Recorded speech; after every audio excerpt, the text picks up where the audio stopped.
Man, that's cat. That's cat, man. How you gonna fillet a big fish like me? That's cat, man. All I can say is on July 24th, 29th, uh we gonna break them down and we gonna stop them. Man down. That's what we gonna do in Texas. Said Bud gonna bum skull. Spence nigga, get the fuck out of here. Nah, Spence about to put it on. He about to wow, wow, wow. Hit him with a left hook to the ribs. It's over, man. Man, even the old folks, man. I got old boxing fans in my I've been chopping up with at the barbershop, and they rolling with Spence. And I know some of the old heads in the boxing world rolling with Bud, but some of these fans out here, older fans, they picking Spence. I just had a conversation with a brother just now. He's like, "Yeah, I'm waiting on that Earl Spence versus Crawford," and they all say the same thing. They all say the same thing. They feel like that man's just too small. He's too small. I've been saying it. Too small.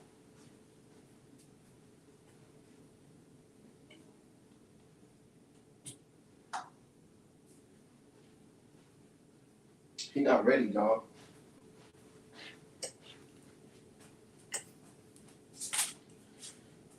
He ain't ready, man.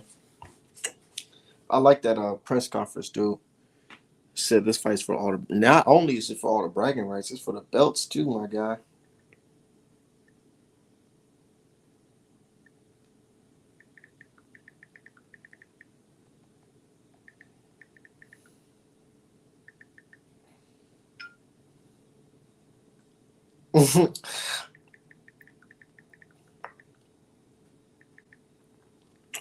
Nah, but it's for everything, dude. Bud Crawford, he's ready, man. He ain't no hoe. That's one thing I respect from Bud Crawford. He not no punk. He ain't no salt in this game. He really about that. And he held his own in the press conference today. And as much as I fuck with Earl Spence, I gotta keep it 100. Bud held his own today. He definitely did. And I like it. But Errol Spence, he grabbed the mic and started saying some real shit about the belts.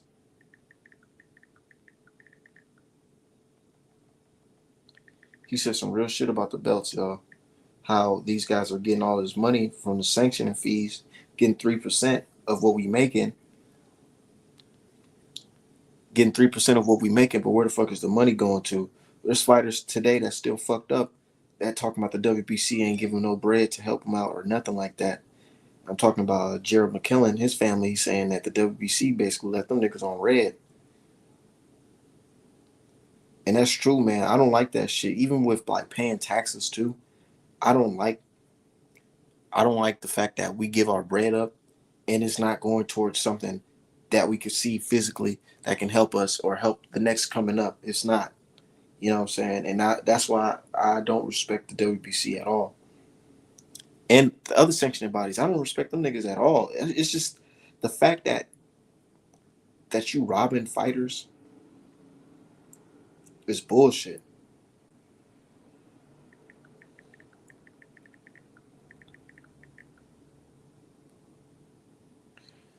Said fish fillet or smoked button. Man, what my dog Errol Spence say? We smoking bud. Errol Spence funny as hell talking about so much Jamaicans we be smoking that bud. I know that's right. I know that's fucking right. Ooh, Ooh smell that. That shit. I wish y'all could smell it through the camera. That shit smells good as hell.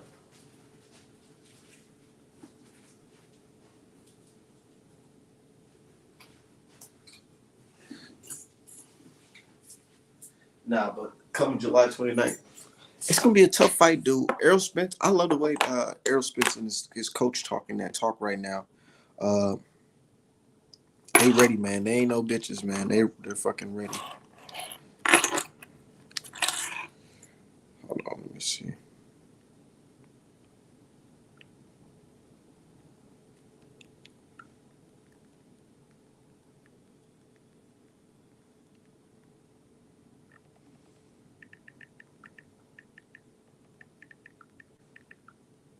One second, I'm over here sending this link out to people.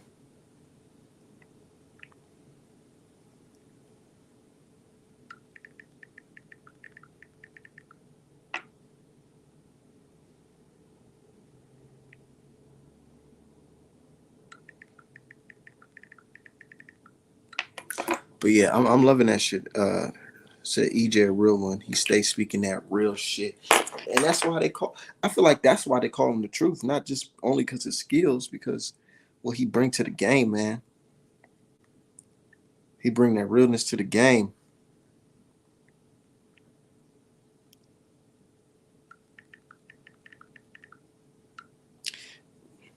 He said the WC looking at this man like, man, get this nigga out of here talking that shit. Don't be worried about what the fuck we do with our money over here. Told that nigga Spence, stop worrying about what the hell we got going on this side. You know, what the pastor say? He said, don't ask no questions. Don't ask no questions. Why the WBC got a Rolls Royce outside in the driveway? Don't ask no questions.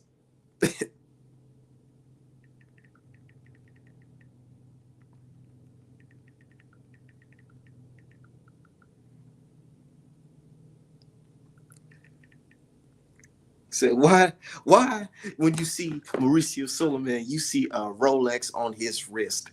Don't ask no questions. Real shit. This is like, man, what are y'all doing with this cash?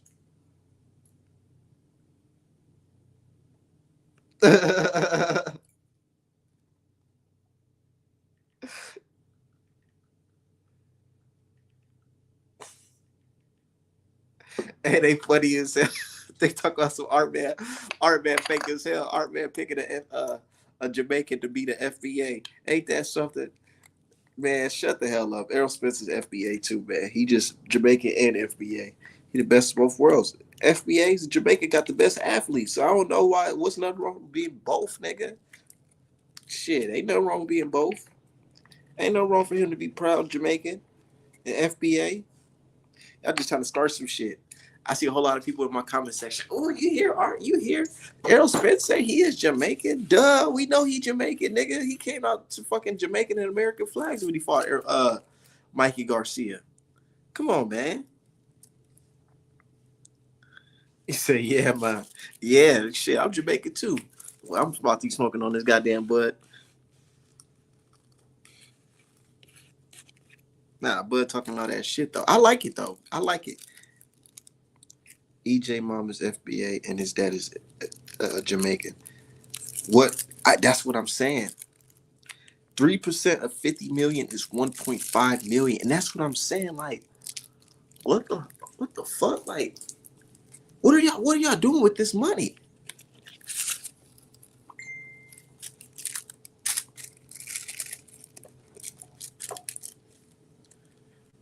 I said, what y'all doing with this motherfucking money? Or people sending me messages.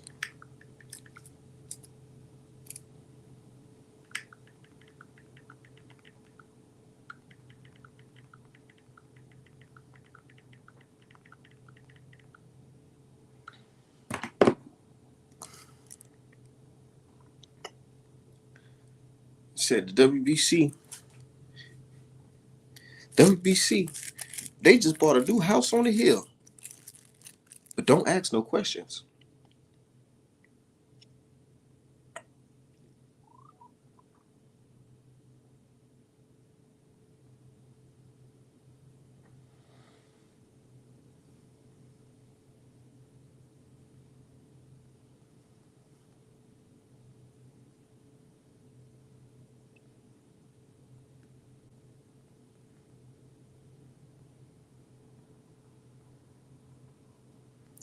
Nah, but Spence, he ready though. Man, I'm looking for that clip of what Derek James said. He said some real life shit, man.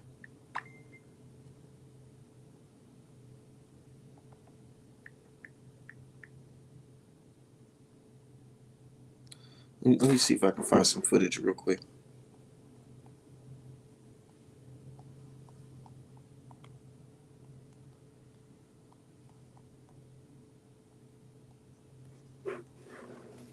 So we gonna, you know what I mean, we gonna give his props. Yeah, hey, yeah. We Jamaican, man. We smoke bud. Y'all, hey. There you go. It's legal in Vegas too, so we gonna smoke your ass up. Hey, Hey, what we gonna do, cuz? We go that new bud strain. We smoking that nigga up, man. Stop playing. Y'all do smoke bud in Jamaica. I forgot. But this ain't new bud strain. This ain't no bud. This ain't no kind bud. You feel me? This ain't the bud that you just can buy on the streets. It's that marinated bud that you hit one puff, you might be seeing stars like how high. Who knows? Just know. Seriously, man. Let me ask you that. Says Spence really don't look nervous at all. He not nervous. But to be honest, I'm gonna keep it 1,000. What I'm getting from both of these guys is they understand where they're at. They understand where they're at position wise. They understand where they're at physically and mentally for this fight. And they've been keeping them respectful, even though they go back and forth. It's nothing too crazy, you know what I'm saying? It's nothing too crazy, and the level of respect is there. But man, I ain't gonna lie to you, man. Fuck that respect for right now, because y'all brothers about to go in there and take each other's heads off. Earl Spence, you got to tell that man how you really feel, man. Tell him. Marinated butt.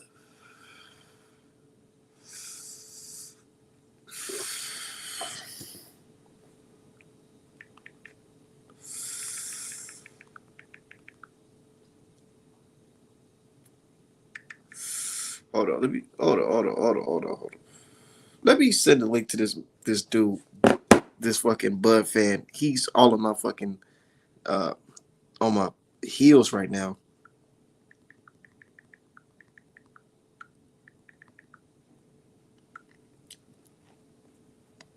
We ain't doing all that talking, man. Pull up, nigga. It's pull up season, bro. We done with talking, man. Doing something wrong, right? So if we're able to capitalize in so many different moments that he has to keep adjusting, there's brutality and pain and boom, boom, boom. You getting hit again. So you only adjust when you're doing something. Because if you're doing it right, you're not going to switch up. So we just have to keep creating scenarios that keep having him to think he has to adjust, which that means he's keep taking punches and punishment. Bud Crawford, he can switch it. So why y'all think Bud is the betting favorite right now? I was just about to say what D Hive said, because more knockouts and less injuries. That's why. That's what I'm thinking too.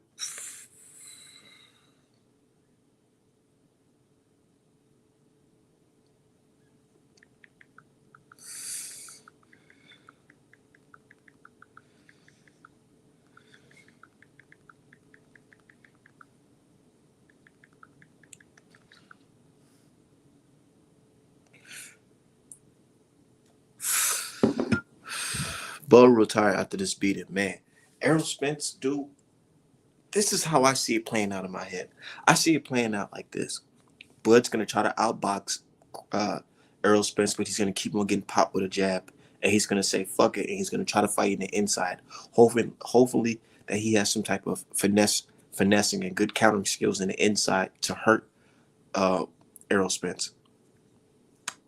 I think Bud gonna try to box him from the outside and try to work his way into the inside by slipping a jab and countering Spence. That's his best bet. If he goes in there and try to go toe to toe with Errol Spence, I feel like he's gonna get stopped. Not by Errol Spence, but by the doctor. The doctor's gonna look at this motherfucker and say, "Hey man, your face is not looking so good. We gotta preserve you for the second fight, if there's gonna be a second fight." Said Bud's the favorite because he's accomplished to end up KOs. I got 500 on EJ. And like I say, when you guys win big, we having a party on artmanapparel.com, man. Because best believe we're gonna be making the real smoking on Bud shit after that Bud pack for sure. Yes. Like my dude Earl Spence said, he said it's legal where we at, so we smoking on Bud. Just like that in Minnesota, it's legal where I'm at, so we smoking Bud too. You feel me? Man, I cannot wait. This fight is really good because, in my opinion, I consider this fight a better fight than Manny Pacquiao versus Errol Spence. Me versus yeah, that too. But Errol Spence Manny Pacquiao versus Floyd Mayweather, I consider it a better fight than that because Manny Pacquiao versus Floyd Mayweather, uh, Manny Pacquiao had already been stopped, all types of shit prior to the fight. He's a little bit older right now. Spence and Bud, they're in the peak prime position right now. They're at the peak. After this, they gonna you could say they a little not say over the hill, but you could consider them old in the game. But for right now, they're just at the peak. And I like how Bud keep on saying, "Man, forget about all that shit. Forget about how we got here. We here now. Yeah.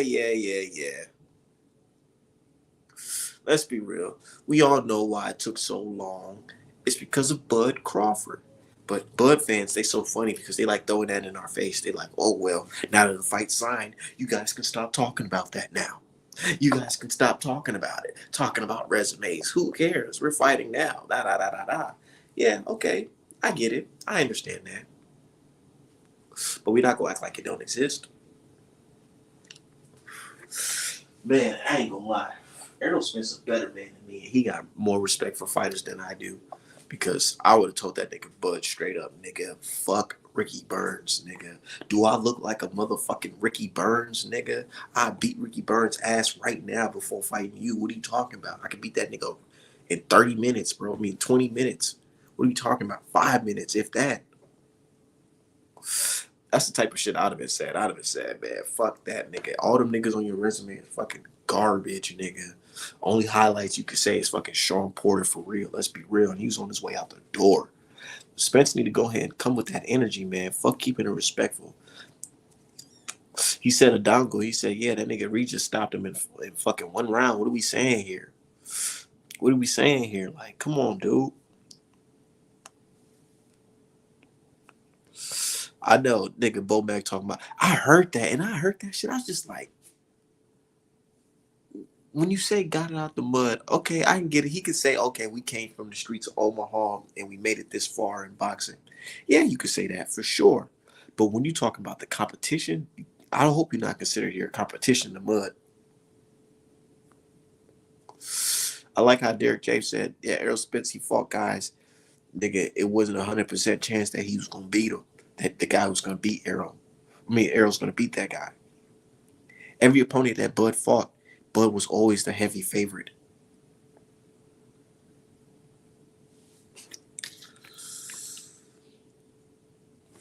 He said, Artman Boxing, I wish I had spoken with you off the live before you went on. Errol's using it. Why I know Bud's going to get busted up badly. He can run, but he can't hide. And honestly, I feel like we kind of on the same game plan or have the same way of thinking because I honestly believe that Errol Spence is going to fight him like he fought. Could be a mixture of how he fought Mikey Garcia and how he fought Yugas. I feel like he's going to keep that jab in Bud's face, and he's also going to be right there in front of him in the inside and trade and rip body shots left and right. And he's going to cause Bud to get desperate. And I hope he's banking on Bud getting desperate because when Bud gets desperate, he starts throwing that bitch. Just make sure your defense is on point and you got a good enough distance. I honestly believe that Bud's gonna fuck around, might tire himself out. And I know people might think, oh, that's crazy. Bud tire himself out. He don't get gas. Nah, he's gonna exert more energy than he have ever exerted before in this fight. And that might make him tired faster. And I feel like once he's tired and he doesn't want to use his legs and get out, he's gonna sit right in Errol Spence's fucking right in the pocket with Errol Spence. And Errol Spence is gonna beat this motherfucker black and blue where the doctor is going to stop it. I don't see this fight going the distance. And if it does go the distance, best believe Errol Spence is gonna win off of just based on activity, throwing more punches. Bud is a slow starter. If he tries to start off fast, he's gonna fall off. He's gonna fall off around the 8th, 9th round. I think so. In my opinion, I think he's gonna fall off. And that's when Errol Spence is gonna capitalize. Throwing fucking looping left hooks right over the top. You know, he got Mike like he did Danny Garcia, actually. Between Joe Louis and Billy Conn. No, I haven't seen it. But I can look it up. But send it to me so I don't forget. I'll probably watch it for sure. Said they were pampered by Top Rank from the beginning. Bomac admitted they went for the easy route. Yeah, you know what I'm saying? It's true. It's true. I did hear him on BFTV saying that he went for the easy route. It is what it is. You know what I'm saying? You felt like, really think about it. When Bud Crawford, when Bud Crawford jumped into the welterweight division, go look at that fight between him and Benavidez. Bud looks so damn small against that dude. And I know that dude's a big dude too, but Bud looks small. Really small compared to him. Mass wise. Now, but he's a little bit bigger than what he was before. He's fully grown into his adult, size. But he's still small compared to Spence. He knew if he was to jump at welterweight and fight Errol Spence on the fucking first fight, he'd probably get stopped faster. And they're gonna blame it on the size. And I feel like they're gonna blame it on the size still, but that was gonna be the main thing. Oh, he's smaller. He just jumped up to 147. He had to get accustomed to the weight and all that shit. You know what I'm saying? What's going on, brother? Chilling, bro. What's good? Shit, I'm just talking this Errol Spence versus Bud Crawford, trying to break it down to the best abilities, man. I feel like first of all, who are you rooting for? I heard you said Oh, Spence. EJ, EJ, Okay, EJ. okay, Errol Spence is gonna okay. win this. He's too big for Bud. Man, the list goes on and on as to why he's gonna win this. Bud has never been tested to the gut. You know what I'm saying? And the thing is, Errol Spence is the hardest body puncher in the division. Um, People call me crazy, but I said I could honestly see Errol Spence winning this with a body shot. Because one of the few body shots that you seen Bud really hit with that affected him was when he fought Benavidez, and Benavidez was coming off of a bad knee. He got shot in the leg. So All yeah, that. yeah. I don't see this. I don't see this fight being as competitive as people think. It's gonna be. Errol, It looks good on yeah, paper, but it might just be a one-sided ass whipping. yeah, And one thing I yeah. noticed from Errol Spence's energy, would you consider this him being how can I put it? Would you consider him being a little bit cocky in this press conference? Look, Errol is a killer, bro. Yeah. He's got a killer instinct. If people don't understand, he's a shark that smells blood in the water, right? There's a different type of mentality when you see a guy who's game like that, and he's like, all right, well, you asked for it, I'm gonna give it to you. And to me, Bud is not smart. Bud's not smart for a lot of reasons, dealing with Top Rank, doing the Okay, I BS thought you were that. about to say smart in the ring because I'm about to say I disagree. I think Bud's pretty smart in the ring. Oh no, no, he has ring IQ. Don't get me wrong. What I'm talking about is from a business standpoint. Oh He yeah, doesn't yeah. understand the game, right? So when Errol says, "I'm gonna go and I'm gonna pull a Thanos and I'm gonna collect all the belts," right, and then I'm gonna come back and fight you, it's a bigger payday for both of us, right? But the way he was painted on social media is like, yo, you're afraid of me. That's why you want to go the easy route. No, it's a smart route because you make more money when you're fighting for undisputed, right? And you've cleared out all the mess, right? And now it's just two. It's just two standing there. But if Bud had it his way, they would have fought when there wasn't as much skin in the game. Then how are you gonna make as much money, right? Mm. Um, I think Bud made a lot of bad business decisions his whole career, and as well as he's done, he could have done better. You know what I'm saying? My dude in the comment section, he said, I hate when people say EJ is too big. The fact is, EJ is just a greater fighter. Here's my thing, because that's I've been getting a lot of response from people saying that, oh, you guys are just saying he's big, this, and that. Not only is he big, he has skills. He's not some Right. Margarito type of fighter or fucking herd. You know what I'm saying?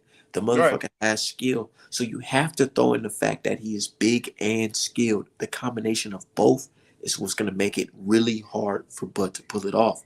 But Yeah. the only way I see Bud pulling this off is if he counters Errol Spence with like a uppercut in the inside that Errol Spence doesn't see coming and it hurts Spence.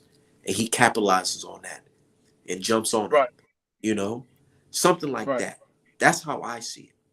But he's not going to win the fight if it goes on cards, if it goes to the cards, because I just feel like Oh, he's he's not not. going to throw enough punches, and the activity alone is going to be too much for Bud Crawford.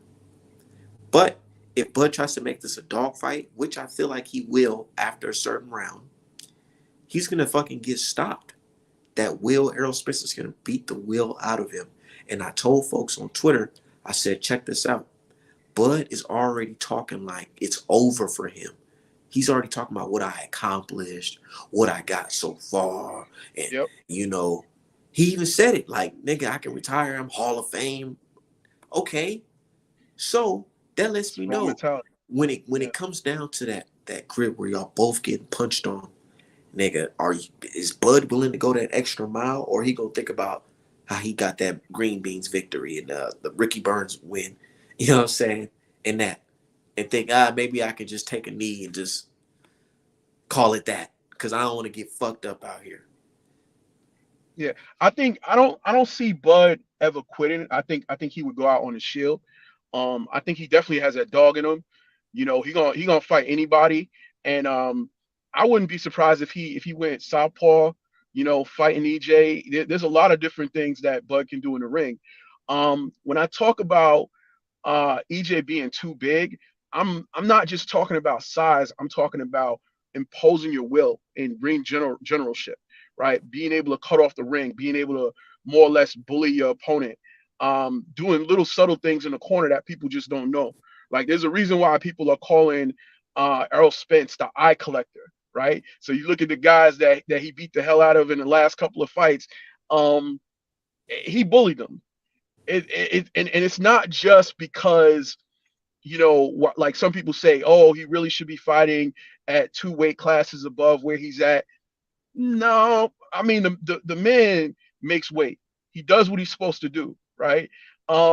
It's more or less ring generalship, how he controls it. You know, there's little subtle things because some guys, if they don't know how to cut off the ring, um, they get to step and like step tap dancing around the ring. EJ do a little step here to the left, little step to the right. He'll pivot. He knows exactly what to do to stay on you. You know what I'm saying? Because you uh look at what he did to oh man, British fighter. Why am I having a senior moment right now? Because when Bud beat him, Brooke, he was a shadow of himself. Hmm? Brooke, Yeah, Kell Brook. Kell Brook. That wasn't just him beating Brook. He broke his will. That was a dogfight. And the Kell Brook that EJ fought was way better than the Kell Brook, what I'm saying, that Bud fought. that Bud By the fought. time he fought, yeah, and everybody turns around and say, oh, well, he beat him. Kell Brook lost his thirst for boxing. You know what I'm saying? And then I hear people say, oh, well, Triple G had hurt his eye. Well, it was the other eye. You know what I'm saying?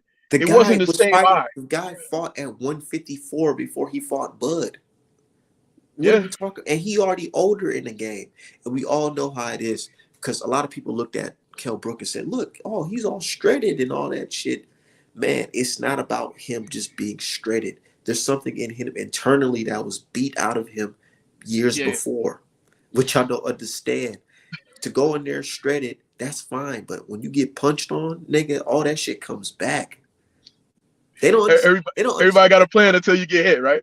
Yeah, they don't understand that part of the game. They think it's like Mortal Yeah. Kombat or something, where your health bar just goes back up to 100% after you fight. Hell no, it's not like that at all. Yeah. Say he broke his face. Yeah, he gonna break Bud's will, and that's why I'm saying I don't think Bud's gonna quit, but I'm leaning more towards a doctor stoppage because he might get Yeah. fucked up big time. Errol Yeah. Spence, you got to watch that Errol Spence versus Yugas, man. Uh, again, Yeah. with that fight, I seen moments where Yugas thought he caught Spence with something good, and Spence would just throw a fucking looping left hand and made Yugas look like, yo, what the fuck? After getting hit with that shit, like, man, this guy's for real. Yeah. And I feel And like, you know yeah, what? People sleep on guys like Ugas because he has he comes from a pedigree where, I mean, these guys start boxing when they're like 9 years old. There's no quitting them. You know, they stay amateur for a very long time. Um, Ugas has really good defensive skills too, and people are sleeping on that, right? So if you're a great defensive fighter and your eye ends up looking like this, imagine what's going to happen. So, and look, dudes like Yugas, they're yeah, bigger. They're bigger than Terrence Crawford. You know what I'm saying? I feel like the wear and tear from getting punched on by Spence is gonna be too much for him. yeah, His Yeah, I'm pretty sure his brain gonna be intact and all that. His brain gonna know what to do skill wise, but his body is not gonna hold up after getting punched left and right in your hips. I ain't gonna lie. Sometimes Spence do when he throws the body shot. I don't know if he's intentionally going low, but sometimes his opponents do dip low where he's able to punch them like right on the hips in that area. I feel like when you get hit in that area, it makes you not want to exert a lot of energy by running around.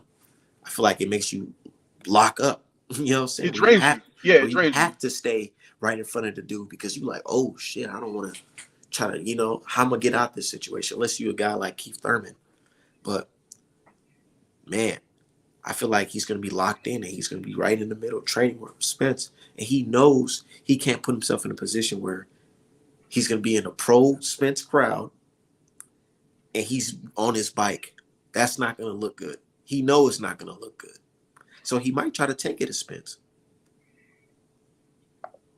Honestly, I think that's his only choice because if he sits back and he lets Spence pick him apart, he won't win.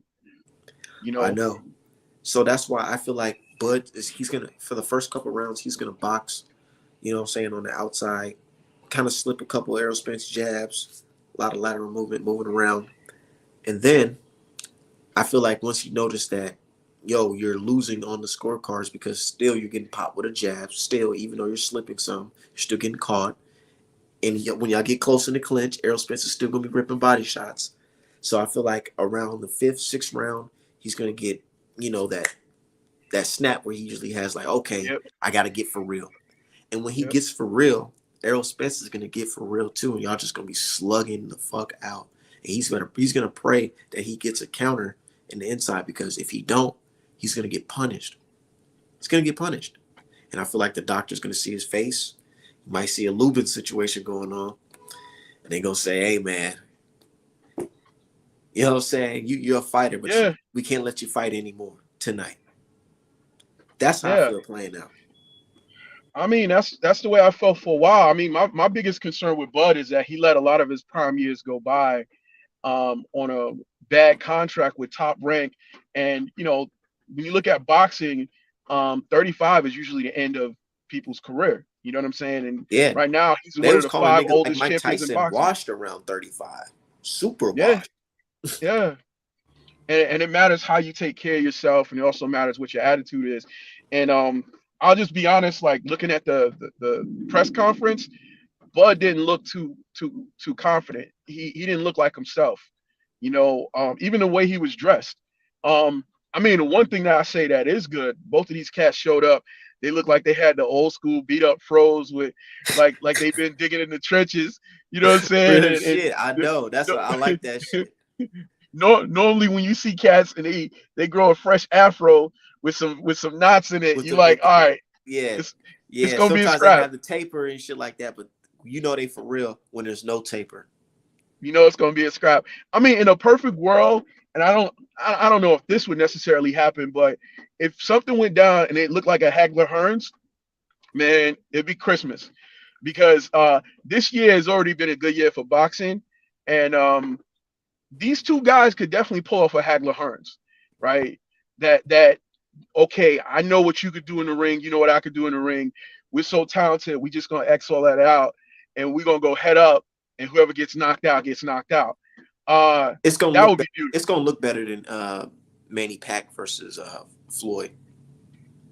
Oh yeah. I What do mean, you think about Tony Harrison versus what's his name, Charlo too? Do you think it's gonna be a fight like that? um, no, no, because I think it's gonna be a lot more clear cut because the Charlo Harrison that's one of those things that's an argument depending on who you speak to, because I'm a lot talking of about the people felt second like, fight. The second fight. well, the second fight ended in a knockout, so I mean there wasn't much of a question, but some people literally had Harrison ahead of the cards a second time when the knockout came. You know what Yeah, I'm saying? So there's a lot. There was debate about that, depending on what type of style you like. And then also, I like Harrison, but I didn't think he had the power to really hurt Charlo, right? I think this is a little different. I think Bud does have the power where he could actually hurt EJ. yeah. And EJ definitely could hurt Bud.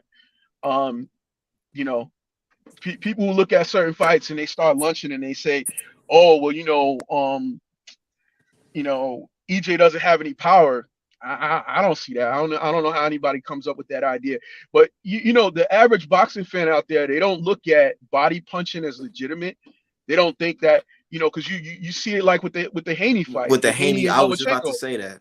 Yeah, with the Yeah, Haney Lomachenko, they look at that like, yeah. oh well, he didn't. He didn't have no punches that really pushed Lomachenko's head back and all that shit. I'm like, bro, did you not see the Bro, body work? He yeah. caught him with so many check hooks in that goddamn fight, but they don't count that type of shit. You know what fuck it up though? When you got people like Nelly and there's a couple of celebs that, yeah, I mean, I might fuck with your music, but you don't know shit about boxing. Like, you know, give me 1 second. My phone is starting to go dead. They they'll sit there with a straight face and tell you that Haney didn't win a single round, and I'm like, that's only for people who don't know shit A about nigga told boxing. me Lomachenko won 9 rounds to 3, but they only What? show, but in the highlights, pro Loma highlights, they only show round fucking 10 and 11. Yeah, yeah. So I'm just saying, like, but it is what it is. They came in with He hate toward in the fucking fight, and they left he. with more hate after the fight. So Th- I ain't mad at him. my brother, there are only 3 rounds you could look at and say Lomachenko won. Round three, round 10, and round 11. He definitely lost the 12th round. So all those people who were crying at the end, I don't know what the hell they're talking about. Yet the seventh round was questionable. So even with that, it's 4 rounds that you've given to this man. Everything else he lost. And so I'm sitting there like, wait a minute, like, what are y'all watching? What are y'all watching? And the crazy thing is, I seen a lot of people straight up sellouts sitting there talking about, oh well, Lomachenko. Like, if you watch, or if you're a true boxing fan, right? And let's say you watch Whitaker fight back in the days and get robbed at MSG, when he fought Julio Cesar Chavez, and to me that's one of the biggest robberies in history. But you don't quit boxing then. You quit boxing because Lomachenko lost to Haney. Oh, bro, Because you the need to brother get your head won. checked. You know what I'm saying? But some of the stuff you gotta understand. Some of these answers, or some of the comments that people are making, is catering to white folks, because Lomachenko is really a great white hope. That's really what they want. But I don't see how a guy who has, I mean, that was just his 20th fight. He's got 3 losses. He definitely lost in his second outing. Um, and the way I see it, he refused to give some of these guys rematches. Uh, I don't see how you call him a great or start comparing him to Ali. It makes no sense. I don't think he deserves a fucking rematch at all. Like, and y'all propping this up man up because Yeah. we already seen the scenario. You put him in the rematch. Oh, it's not the same because he wasn't motivated. Oh, he older now, or well, the first fight he really lost the first fight anyways, type shit. Well, I mean, if Because that's the that's what they case, how did with come they don't Andre give Gary Ward. Russell Jr. How come they don't give Gary Russell Jr. a rematch? Right? Gary, if if you're gonna say all that, oh yeah, Lomachenko, he deserves a rematch. Gary Russell Jr. been trying to get a rematch with you for Gary years. Russell. What about fucking Jermaine Ortiz? The nigga he Yeah, just fought. yeah, They feel like he robbed that dude. So I'm like, what are we saying here? yeah. But and then when I look at it, like, I know, in my opinion, Gary Russell Jr. has amazing talent, and I expected him to end up in the Hall of Fame. I don't know if that's gonna happen, but honestly, when I look at Lomachenko's resume, he doesn't have a single win against an actual Hall of Famer. So it's like, and your first loss is against a journeyman. So I don't understand when they keep talking about how great he is and how he's, the next thing to Ali. Ali fought like 7 out of the 10 hardest punches in boxing history. You know what I'm saying? He's got Ken Norton, Ron Lau, he's got Ernie Shavers, he's got George Foreman, he's got Sonny Liston, he's got all these guys on his resume, and some of them he fought multiple times. Even had his jaw broken by Ken Norton. I'm like, somebody like that, you can say he's the greatest, right? He's in here fighting dudes who are knocking people cold. Ernie Shavers knocking people off their feet. What George Foreman did to Joe Frazier, knocking him off his feet, that's crazy. You know what I'm saying? But I compare that, and I'm like, how do you put Lomachenko in that same category? Because You he know? got angles. Don't you see it? Like you ain't never Yeah, seen no damn angles a day in your life. I'm like, Mike Tyson got angles. What are you talking about? man. I mean, if you're gonna choose a white guy and you're gonna talk about angles and stuff, talk about Willie Pep. Talk about somebody who's gonna who was an innovator for boxing, who actually, changed the game somewhat, like Lomachenko. And then the craziest thing is how everybody mentions his amateur career, and I'm like, some of those amateur fights, he's a grown man fighting kids. Since when do you look at amateur career and say this is what is your requisite for greatness? That it makes no sense. You know what I'm saying? You know it's a stretch when you got to start talking about 350 amateur fights. When you look up his amateur record, I found at least 6 losses. So I'm like, y'all lunching. I got no comment. 396-1 is pretty impressive in the amateurs. I don't care what y'all talk about, man. I'm like, It's not, but it's not, but it's not and 396 and one though. I mean That's a myth though, fam. that's a myth. Yeah, take the time out to look up his amateur record. I found I found more than just one loss. So it's just like, are we really being told the truth? It's just like the lie that people tell where they say, oh man, they'll sit there and tell you that what's his name, Rocky Marciano is undefeated and this that and other. He changed his name too, so he had losses before, Man, right? I ain't Man, gonna lie. When I look at those fighters from back in the day, especially the white ones, man, I also think about the mob influence too, man. right, Let's be right, real, right. because some of The them great dudes white was being hype. told to lay the fuck down, and they did. But Yeah, that's a no, whole nother conversation. no, I feel that though. You ain't lying.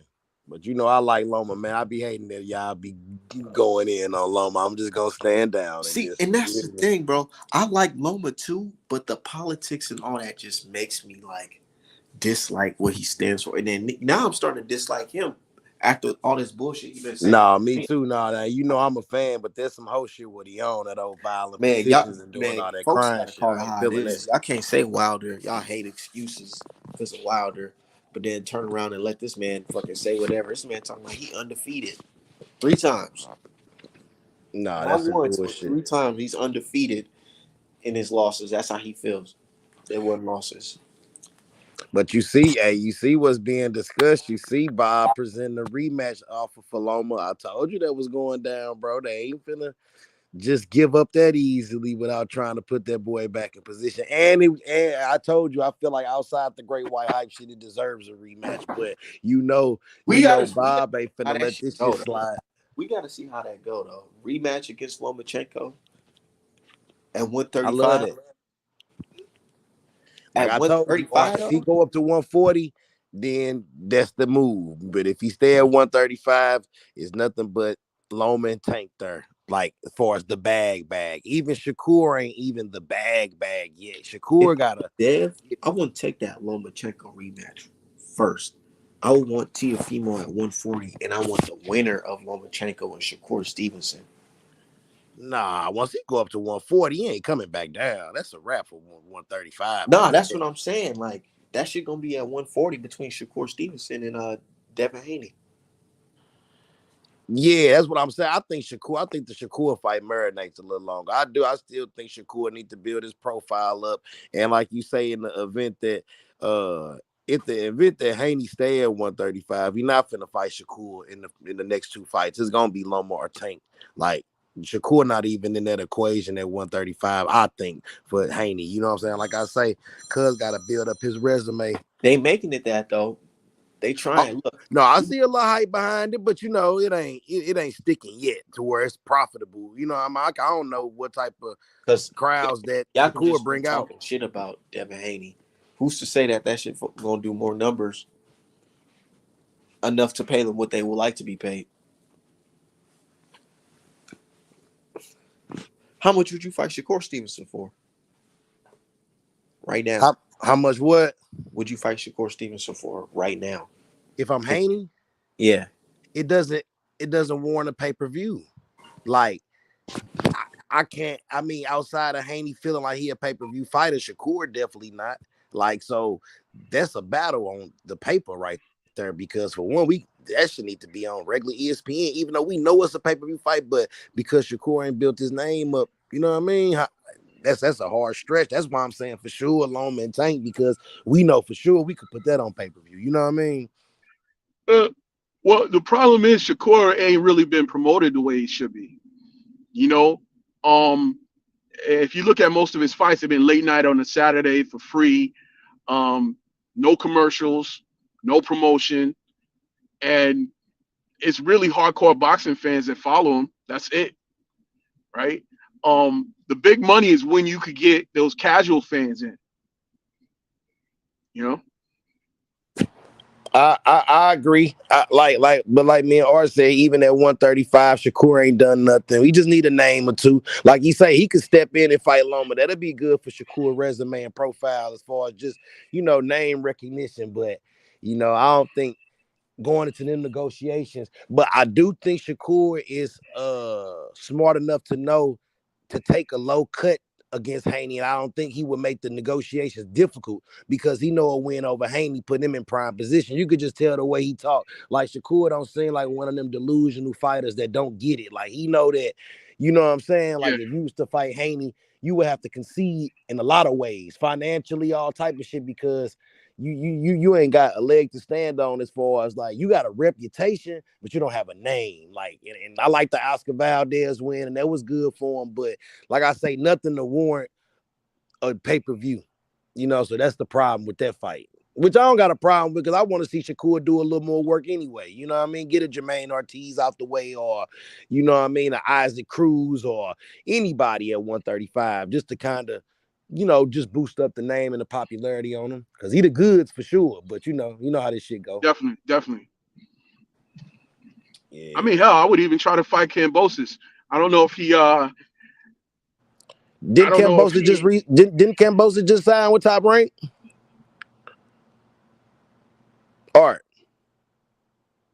yeah, he did. He just signed Okay. with No, I was just tripping up, echoing what your man was saying. He right. That Cambosa's fight would be a good fight for Shakur.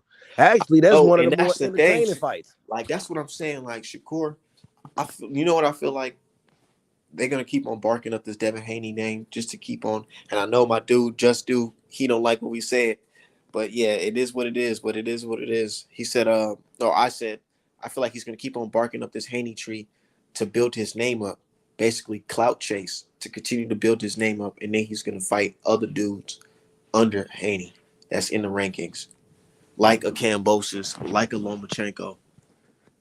Because he dude just got to 135. Let's be realistic.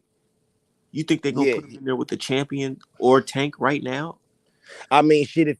if they good as he say he is, shit, why not? They threw Loma in their second fight against the, world champ. Like, I don't be like, if you I supposed to think be because that I good, feel some like because guys they need to be brought foolishly up. But believe, if Shakur right now could fight for in the belt, Lomachenko. huh? I feel like they foolishly believed in Lomachenko. I feel like they believe in Shakur Stevenson, but they want to maximize profit. Foolishly, yeah, come on, man. Like, or I can't tolerate the Loma When I say foolishly, disrespect, let's be man. That real. dude, he got Rigondeaux Second, and bodies and shit second up fight, under. you will put your fighter in a pro fight. No, not no Second fight. second fight. But I'm just saying, though, by the fifth, he won his championship against That's what Gary I'm Russell. saying. That's what I'm saying. Like foolishly, because you can't just say, "Oh, my fighter, he got a great amateur right now. He about to fight his second pro against a tough ass Mexican." Yeah, hell yeah. That was pretty dumb. No, that was definitely dumb. But like I say, in this fifth fight, shit, he fought Gary Russell and won the belt. So, like, shit, sometimes these guys like David Morrell, he ain't had 12, 13 fights, has he? Shit, that boy ready. Is Gary Russell a Hall of Famer? No, but he was a top fighter at the time that Loma fought him. He definitely was. I never seen that fight, to be honest. I'm just I never What? ever. Please, come on, Art. You come on, you disappoint me with that, bro. You would have a different respect for Loma if you watched that fight, bro. How he dog walked Gary Russell, bro. Like that was a dog walking. Gary Russell didn't get a knockdown that he was supposed to get. Huh? I heard that the fight was close and Gary Russell got a knockdown. No, or sir. He was supposed to get a knockdown but didn't get it. Nah, bro. Loma dog walked my man's, and I was rooting Nah, for him. nah. The fight was closer than that, bro. Stop. It was closer man. than that. I wouldn't call that a dog walking. He hit him 16 times in one round unanswered, like 16 punches in a row. Like it was ridiculous, dog. I'm talking about Gary trying to back up, Loma steady just going in, up, down, body, head. I'm just like, damn. Like I thought I was rooting for Gary, and that's why I can tell you. You thought Gary would win that? What round? Right. What round was that? The fifth. Go watch the highlights. It was a dog walking. I'm gonna go back. No. You watched the highlights or you watched the whole fight? No, I watched the fight at the time of. I'm talking about if you go watch the highlights, you'll see what I'm referring to. You know, that way you can skip to it. But I'm letting you know, like, it impressed me. That's what made me like Loma. Like I said, I'm rooting for Gary Russell. At the time, I thought Gary Russell had the fastest hands in boxing. I like he just looked impressive. You know what I mean? He was 22-0 or something like that. Loma was only like 4-1. I just thought he was gonna whoop Loma, and Loma. Shit, you know what I mean? Loma did what he did. Like I tell you, I was rooting for Loma against Haney, but Haney did what he did and won that fight. Like I'm just gonna call a spade a spade. Like I don't give. Wait, you was rooting for Loma against Haney? Yes, sir. See, I don't do no. Oh man, come on. Yeah, and he proved my point. Like y'all thought y'all said he was old and washed up, and Haney was just gonna do all this, and you got half the world feeling like Loma won. Like that. Nah, I mean. Gonna be. Half the world don't know shit about boxing. There's a difference. But I think there are a lot of professional people who say the same. Like, who do know shit about boxing? What's up with my guys? What's going on, G? I can't hear you, bro. You breaking up. What you say? I thought Haney was gonna go in there and stop him. I did, but Lomachenko, he just proved to be a good fighter, right? But he still lost. I do not like Loma, boy. You and your crew. Yeah, you and your crew. But be real, bro. Is Loma likable? Be honest. No, the whole shit he doing. No, that's what. No, I'm talking about strictly boxing. But that whole shit I'm talking strictly boxing. That crying and that weak ass shit. I can't vouch for that. Like I'm totally turned off. I ain't never got to see him go again for real. But due to that whole shit, but. He's still a good fighter, and I can't take nothing away from him. Think about it. All his controversial wins, right? The Gary Russell, when he lost to the cab driver, did he ever spin the block on them? The Gary Russell win wasn't controversial at all. I never heard anybody. That shit was good work. But I'm just saying, with that, if you would have got that knockdown, would that not have been a controversial win? If was a fifth.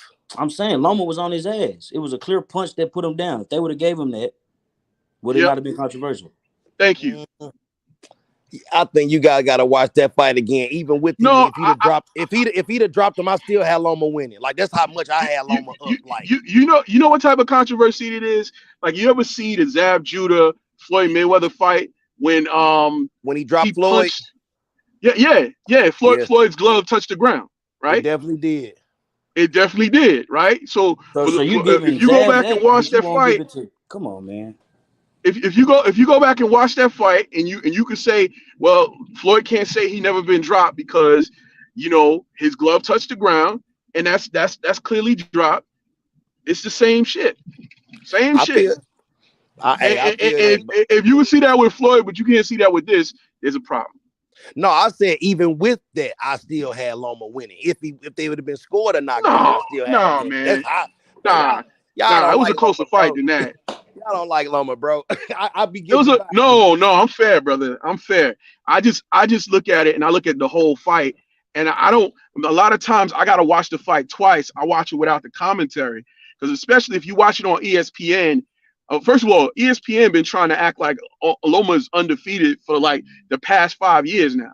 Oh God. you Yeah, know, and that's where I feel like, and I feel like that's where a lot of the hate too come from because they do the over the top amp on them and make a motherfucker dislike him because y'all talking like he the best thing since sliced bread and shit like that, and it make a motherfucker be on yeah. some. Yeah, so I don't get caught up in that Bob Burnham saying he You, the you, next Ali and all that old shit. That was just you, nah.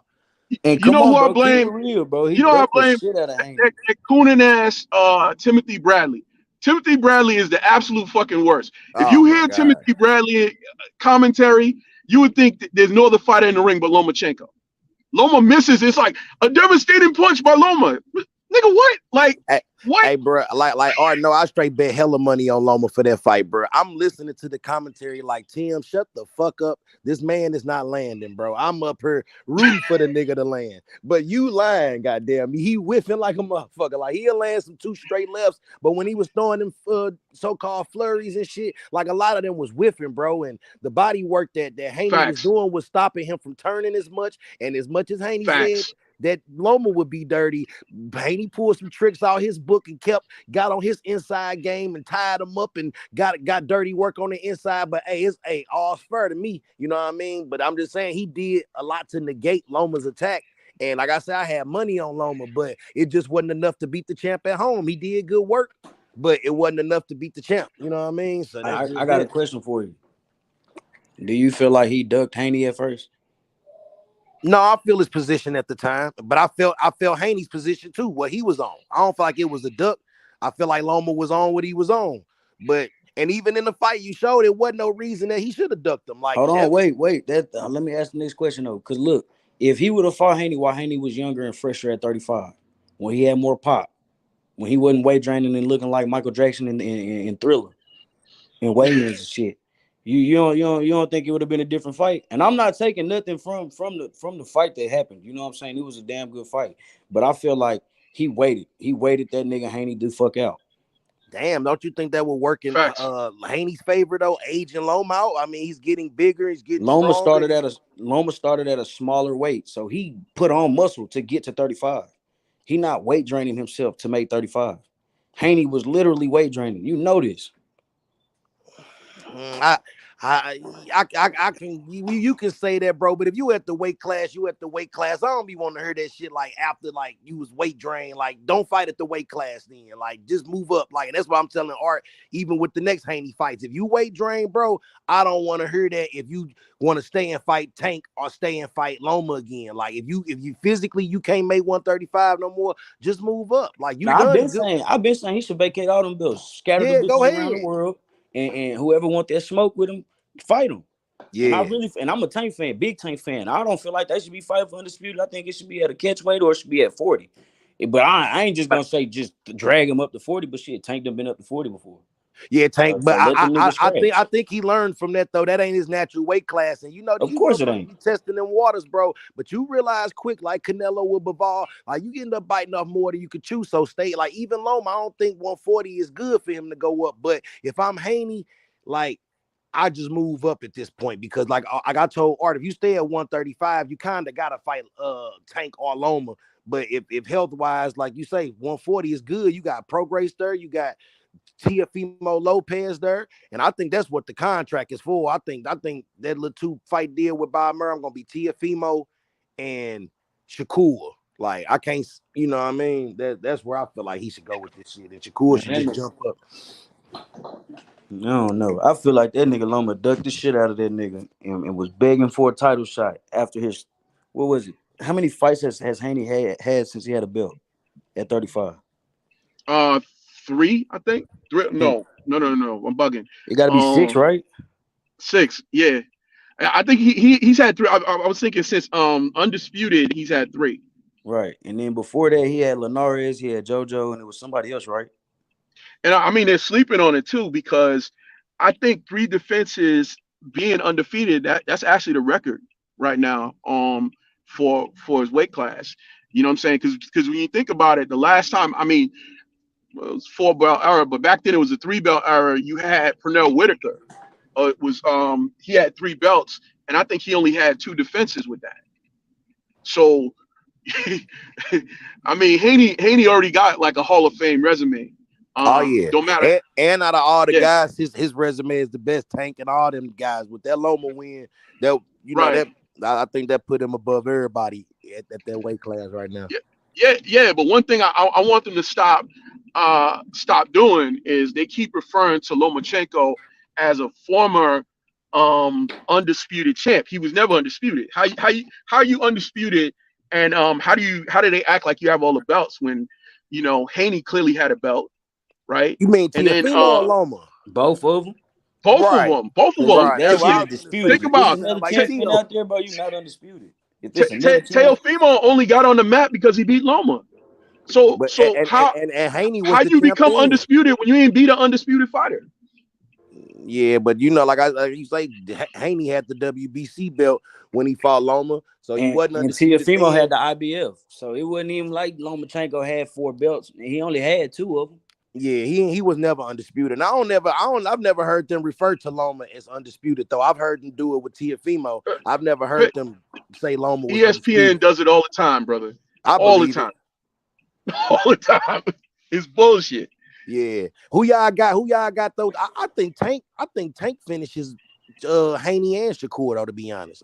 I think that's some smoke that they really better be watching, because Tank will the Shakur I saw against Loma, if Tank hitting you with them, and I see a little problem with lefties with Haney. I don't know, because I know Loma was his 3rd lefty. I saw JoJo get a lot of left hands in. Man, if you let Tank sharpshoot your ass, shit, bro, it might be a long night, man. But that's the fight I really want to see. And if I'm Haney, like I was telling Art, if I stay at 135, I can't sleep with a nigga like Tank, living and breathing how he living, and how is he the nigga of the division when I'm the king of the division? You know what I'm saying? Like, I want that scalp if I'm Haney, but like, it's all. To be honest, everybody at 35 should be calling out Tank right now and be begging for that fight, because that's the big money fight. You beat him, you're now the new big name, the big face. Yeah. Facts. Yeah. I mean, but he's the most dangerous because he's the best counterpuncher in the division, and he can knock anybody out. Yeah. So I love 135 right now. I can't wait for the B level mugs to start going hard with each other. Like, and they ain't even B level. When I mean B level, I mean like the Keyshawn's, the Frank Martins, the mugs facts. who just not the top 3 mugs. Like that whole division stack right now. You can just shuffle the deck and get me 35 and 40. 40 stack like a motherfucker. Even Esau Cruz. Esau Cruz. Yeah. That whole division is stacked. So at 140, who y'all got as top dog? I gotta be honest, that win Teofimo just took. No, he probably not the most dangerous fighter. Matias probably the most dangerous. Yeah, I'll say Matias and Prograis. They're the 2 most dangerous. Yeah. Prograis got a chin on him, and he don't even really technically box. Like, he just be in there slugging it out, trying to hurt. I don't like how many punches he take. I think Matias will give Prograis hell for that type of style. Like, just how Josh Taylor, like, man, had Prograis fought a more just technical fight against Josh Taylor and not just played that inside so much and just letting him get Yeah. his shit off. Like, I think he could have beat Taylor easily. You know, them British boys don't deal with that technique that we got over here well, you know, but if you gonna stand in the pocket all night and just blow for blow, Josh wasn't no bitch and he just kind of out exchanged you, if that makes sense. Speaking of, has Well, anybody looked up the dude that Regis is about to fight? Have y'all seen him at all? Never heard of him. He's a black dude named like Zorilla or some shit.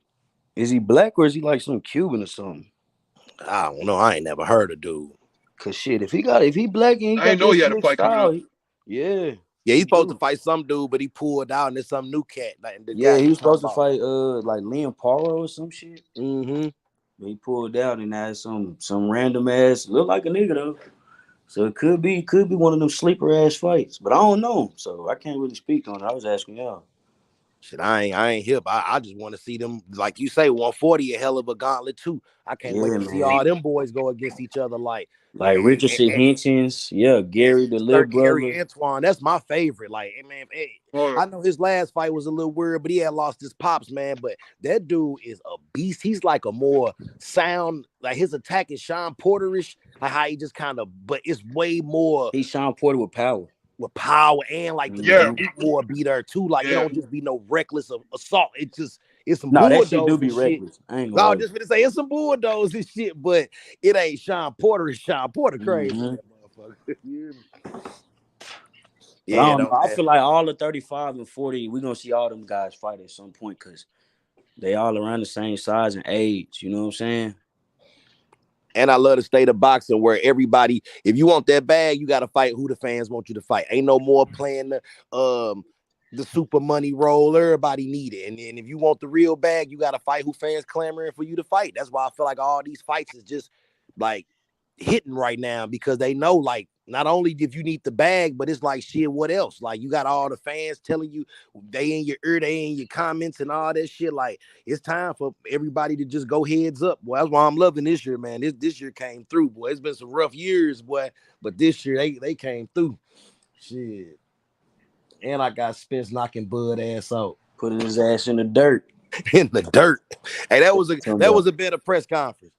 Yeah, cause he really getting. I ain't gonna say he getting under Spence's skin, but I feel like Spence know he bullshitting. Like Crawford is talking so slow, quiet, like timid. He don't mean the shit he's saying, bro. And he one of them just shit talking mad, ass niggas. He seem like he just argue just to argue sometimes. Like he had to say something back just to have something to say back. Like remember when they ran into each other? Like you got hurt by Ocampo. He on some win. Like that nigga never hurt me, bro. You just saying shit just to be saying shit, bro. And that's what I'm saying. Like he just talking. Like, bro, we seen you get hurt by too many people. Hell, it's a little highlight clip of Avi Asanya, whatever his name is, buckling Bud. Like, come on, bro. You really falling off. You just don't want to admit it. That's why you finally took this fight. And them legs, bro. Them legs the first to go, bro. So if you ain't got that movement about you and you got to stand in pocket, man, it's going to be a long night fucking with Earl. And I'm glad you just said that because these niggas be hurting this nigga making his legs wobble, punching him in the chin and in the head. Imagine when Spence break his body down the whole fight. We just saw Teofimo break Josh Taylor down the whole fight. Then in the 19th and 11th round, bro, the nigga looked drunk. Josh Taylor looked like his ass got, I ain't gonna say it, but you know, he looked fucked up. Yeah. Yeah. That body work, knocking the dog out of him. I'm telling you, boy, Crawford is in trouble. Body snatcher. I'm not talking shit to none of them Crawford fans on Twitter. I'm coming back after the fight. And I got a screenshot of a couple of them saying if Bud lose, they deleting their Twitter. Yeah, because y'all bitch made for real. On me. So hey, how you got the fight ending, G? Shit, I ain't gonna hold you. That fat ass nigga in Crawford corner who ain't never seen Crawford be hurt, I think he gonna throw that towel in. Yeah. This a way different territory, bro. Crawford ain't never fought nobody like this. Stopping them in 10. See, I'm a bet on 7 through 12, but I'm gonna put another knockout bet just for the whole fight because it might end early. If Earl catch him early, like how he worked Lamont Peterson. I know Bud ain't none of these guys and nothing like that, but I'm just talking about. I'm not even gonna say that because I think he one of them guys. Mean Machine came out and hurt that nigga early.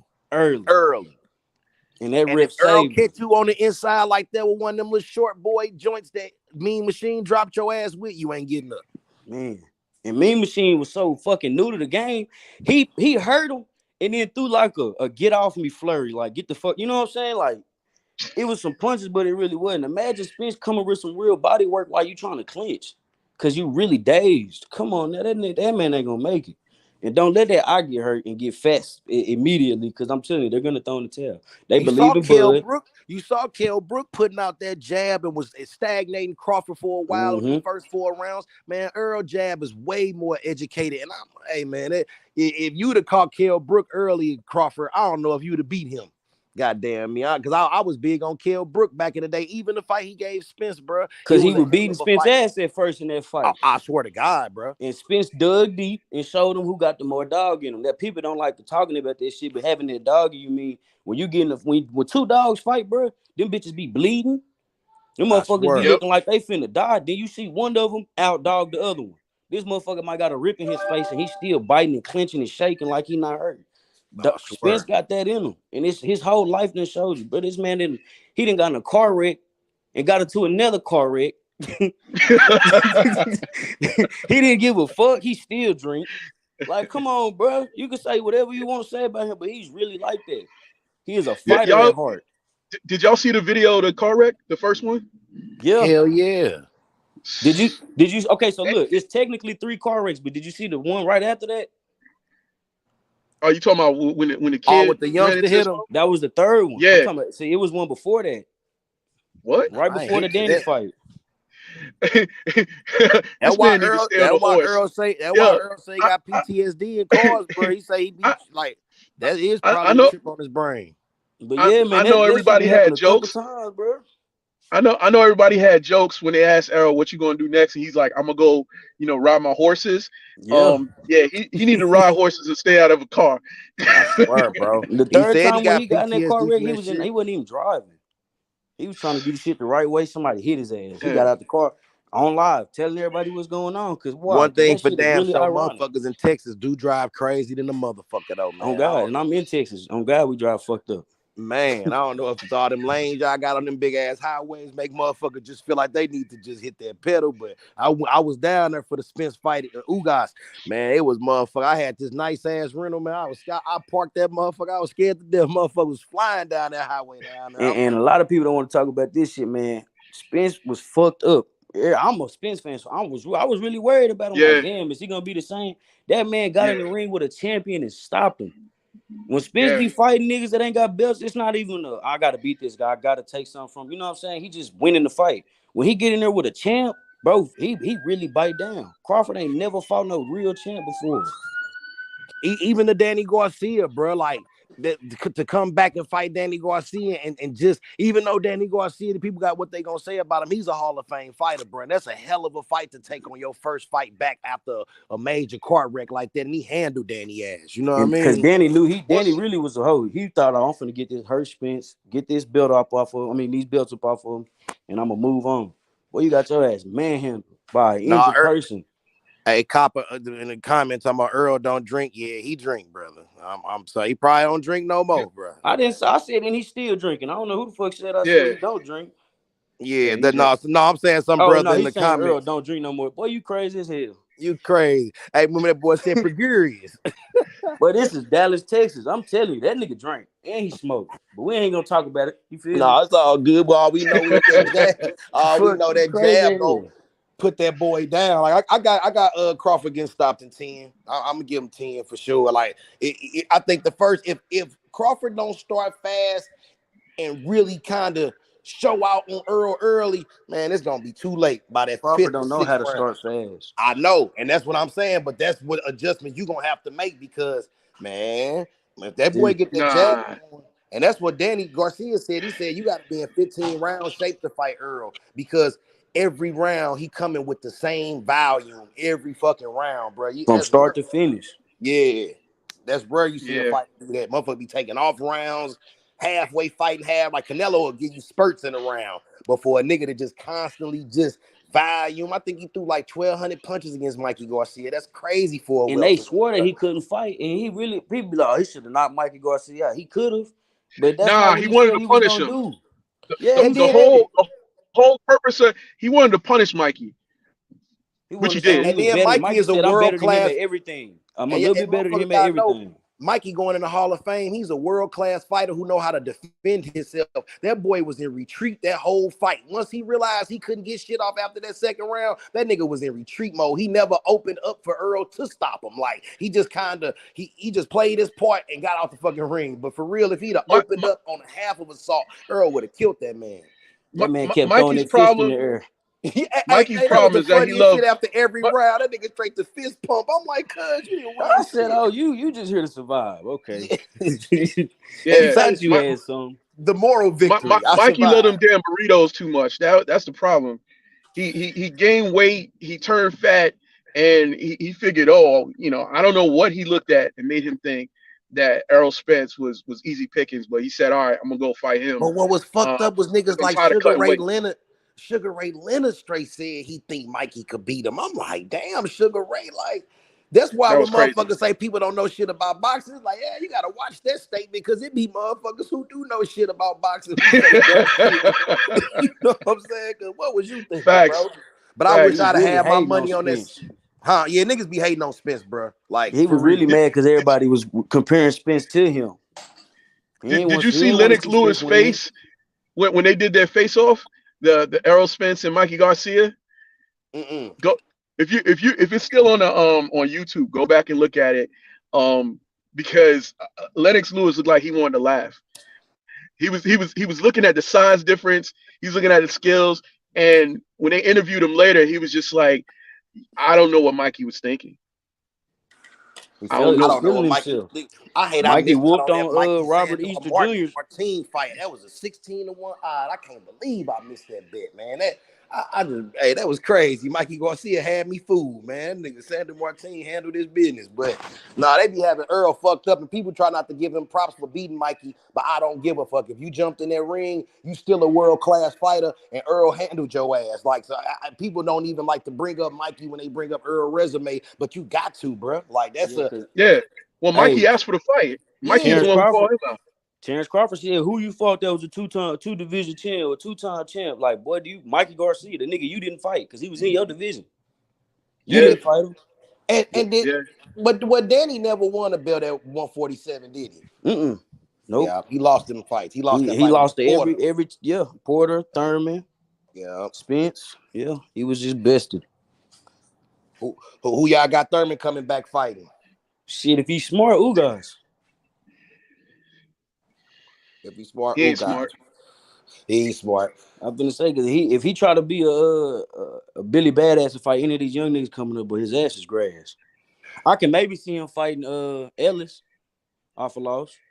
Yeah, Rashidi. Yeah, give his ass a payday. I was gonna say Rashidi might be a little problem though. You know what I'm saying? Yeah, it's gonna be a damn good fight. Yeah, I was just thinking that on some. That's for Thurman. Yeah. Thurman's smartest choice is to quit boxing. He got 2 more fights in him, bro. You tripping? No, he got a couple. No, man. He don't have that fight in him no more. Have you seen his wife? His wife is fine as hell, bro. Like he took nothing to do with the man. Right. The man took it has everything to do with boxing. Except for Crawford. I'm explaining. When he was injured, he ended up taking another 12 months off just to spend time with his wife, skydiving and doing all that stuff. Right. She's from like Bhutan or some exotic ass place. He's climbing mountains. He's taking all time to spend with her, huh? Right. And he said it. He slipped up and said it in the interview. He said, listen, I want to spend more time. I'm married, so on and so forth. He don't have it in him no more. I'm telling you, he got 2 more fights. He got 2 more fights. But you know what changes shit though too, and it changes a lot of them. Well, it changed Broner too. That Manny Pacquiao payday be changing motherfuckers, bro. You be thinking you finna come back in and get that shit. You're not finna get that again. Fighting nobody else but Manny.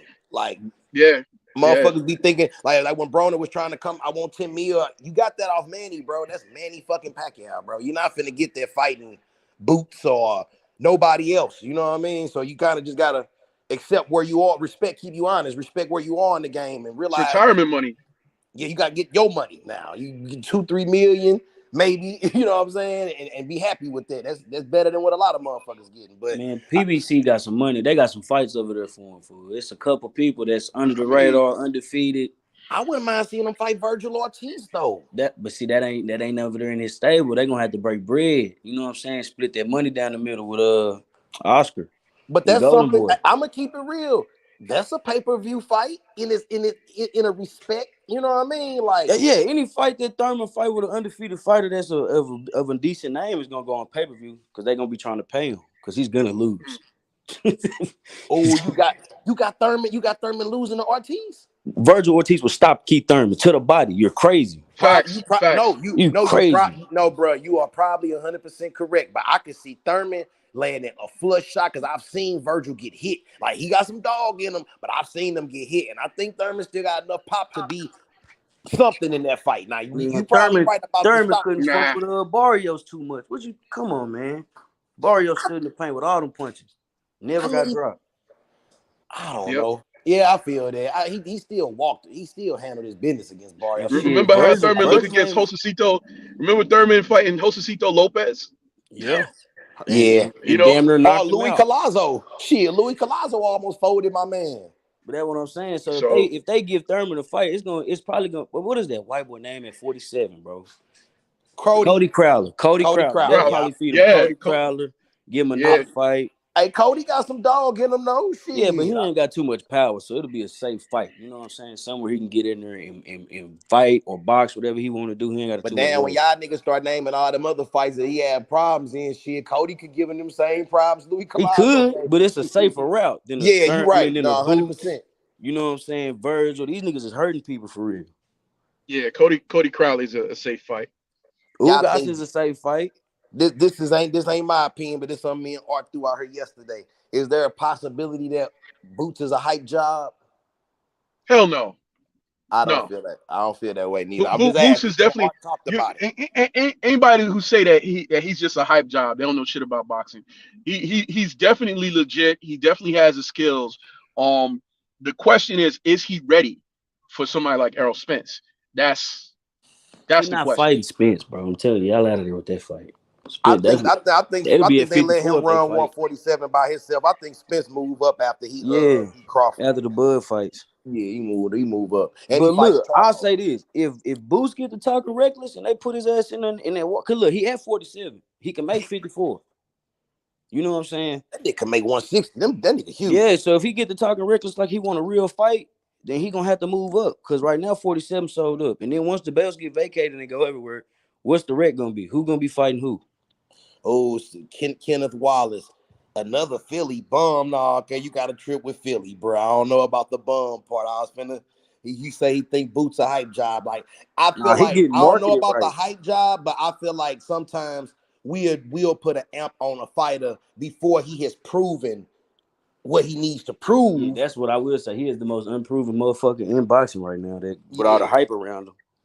But it looked good though. Shit, I can't even front. The boy looked good. Even in the last fight, he was kind of headhunting, looking stupid. But I think that was just more him trying to prove a point and against a slick mug who wasn't having it like that. You know what I mean? So, but because I ain't gonna lie, that white boy surprised everybody. I don't think anybody in boxing right now at 47 is that slick. Somebody who can really evade danger like that for 12 whole rounds. Yeah, I mean, he was slick to the motherfucker. Because Boots is a killer. Boots will punch you in the back of your head to get you up out of Boots is 5'10". He's long. He's strong. I don't understand how anybody looks at his actual skill set. Look at it's not just who you fight, but it's how you win. It's the way you win. You know what I'm saying? He's knocking these dudes out, knocking them out there, and it's beautiful counter punching. He's pivoting at the right. He's doing a lot of stuff right. All I'm gonna say is this: if you really like that, you're gonna take whatever is on the table to make a fight. If you really liked it, it's the reason why we've seen him fight damn near 28 bums. He's 30-0, right? No, I think he like 28-0 and 26 knockouts or something like that. Well, we seen him fight a whole bunch of bums with two good names, or two decent names, I'll say. It's the reason why they did. I don't know what the reason is. Well. Look at the fact he's only 25 years old, bro. But I also think the top tier of the welterweight division are money guys, and they not finna jump in there. And especially like a Danny Garcia would be a good fight for Boots, just to boost his profile. But Danny ain't finna pass that torch to that boy. Like he ain't finna go out. But hold on, listen, think about it. We just seen Haney take bullshit, damn near pennies to make the fight he want to make. These guys that they're saying, oh, they not signing up contracts. If it was a bogus contract on the table where he's not supposed to sign, but he signs her to get the fight made and wins, then we'll know he like that. But it's been time after time after time after time. They've been fighting straight bums, and we're not talking about just the big names. There's names around his statue. Like who though, bro? Like who? Honestly, the white boy. Let me ask y'all this what's though. The white boy name that Virgil finna fight? Stanionis? Well, they tied up now. I mean, I'm saying, but it's been years. It's been years that he been at 47 with these guys. Then the Buatev, whatever his name is, the one that Booty, whatever. I'm saying these are all PBC guys. These are all guys that they're makeable fights that he ain't never made no fights with, bro. He been fighting straight bums. Straight bums. So question: is low balling a way of ducking fighters? Yes and no. Yes and no. I say yes and no, because some low balls is crazy. You know what I'm saying? Yeah, and that's why when people be like, "Oh, they turned down the Charlo turned down Canelo." That bullshit hype they be running with. You don't right. It was probably a $2 million offer. Like, what yeah, the a $2 this nigga offer. finna walk away with $100 million. Yeah, bro. You can't just always say that, but in some cases, you got a mug like Fury who is ducking with his antics. You know what I mean? So I guess and Canelo with this Bivol rematch. Did y'all hear what Bivol just told him? I love Bivol, bro. What Canelo told Bivol? Nah. What do you say? Bogus shit, nigga. He told the nigga he not fighting him at 68. It got to be at 75. That's bogus. How do you control? We was talking about this yesterday here with R2. I was like, how do you control the narrative when you lost, nigga? Like, and fuck all of that. You're at and it ain't an unfair trade. It ain't even like he asking for something ridiculous. He asking for a first shot. Nigga, you got your shot. You lost it. Let me get my shot. He coming to your playground. You're your weight class. How is this unfair? Well, this unfair to him. Bivol's about to fight better be at. I think they finalizing that contract right now though. He trying to because Better be is fighting. What's the name? Smith. He call him Smith. Man, he finna bury. No, they ain't signed yet. They ain't signed yet. That shit was ordered, signed. wasn't it? Well, I did read that ain't mandated. Yeah, I read it was signed. I read it was going down to Canada. I thought he was listed as Mando, but if he does sign this fight first, then that mandatory fight could be pushed back, and it'll be the next fight. I was gonna say, and they probably pay him some step aside money, but because it's a bigger fight, the fight better be at. He gonna have to vacate that WBC belt though. Mauricio Sullivan already said he's not sanctioning that as a unification or undisputed fight. So if he does try to fight Bivol, it's gonna be for 3 belts and not the WBC. And that shit gonna get vacated. I'm just saying he gonna have to vacate to fight to fight Bivol. I'm gonna keep it real. He should fuck that WBC belt. That shit should have been got boycotted. I would have. If I was Devin Haney, I would have threw the WBC belt in the trash.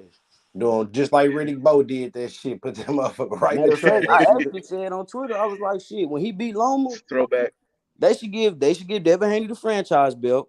Give Loma and Shakur a title shot at the WBC regular belt, like they did Haney ass. And when you become the franchise champion, that gives you the right to go do what the fuck you want to do without losing your belts, right? You ain't got to be you ain't got to defend them. That's what they told Haney. Haney was having to defend belts until could do what he wanted. That's so bogus. That's so weak. But I'm just saying they should give him that same leeway. So you got Shakur and Loma fighting for a belt. Then you got Haney still undisputed, and it's very undisputed. Like we know he didn't fought 3 fights. That shit is undisputed. No, but you know why that's in place. That's in place to protect fighters like Loma. So give Haney the same rules don't apply to us. Protect fighters like Canelo, Loma. That part. And what did Canelo and Loma get to do? Get to go fight who they wanted to. Let him go fight Tank at a catch weight.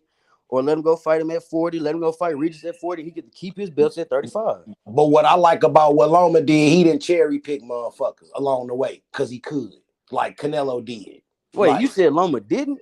No, look at his resume. Loma ain't cherry pick. Well, what about his resume?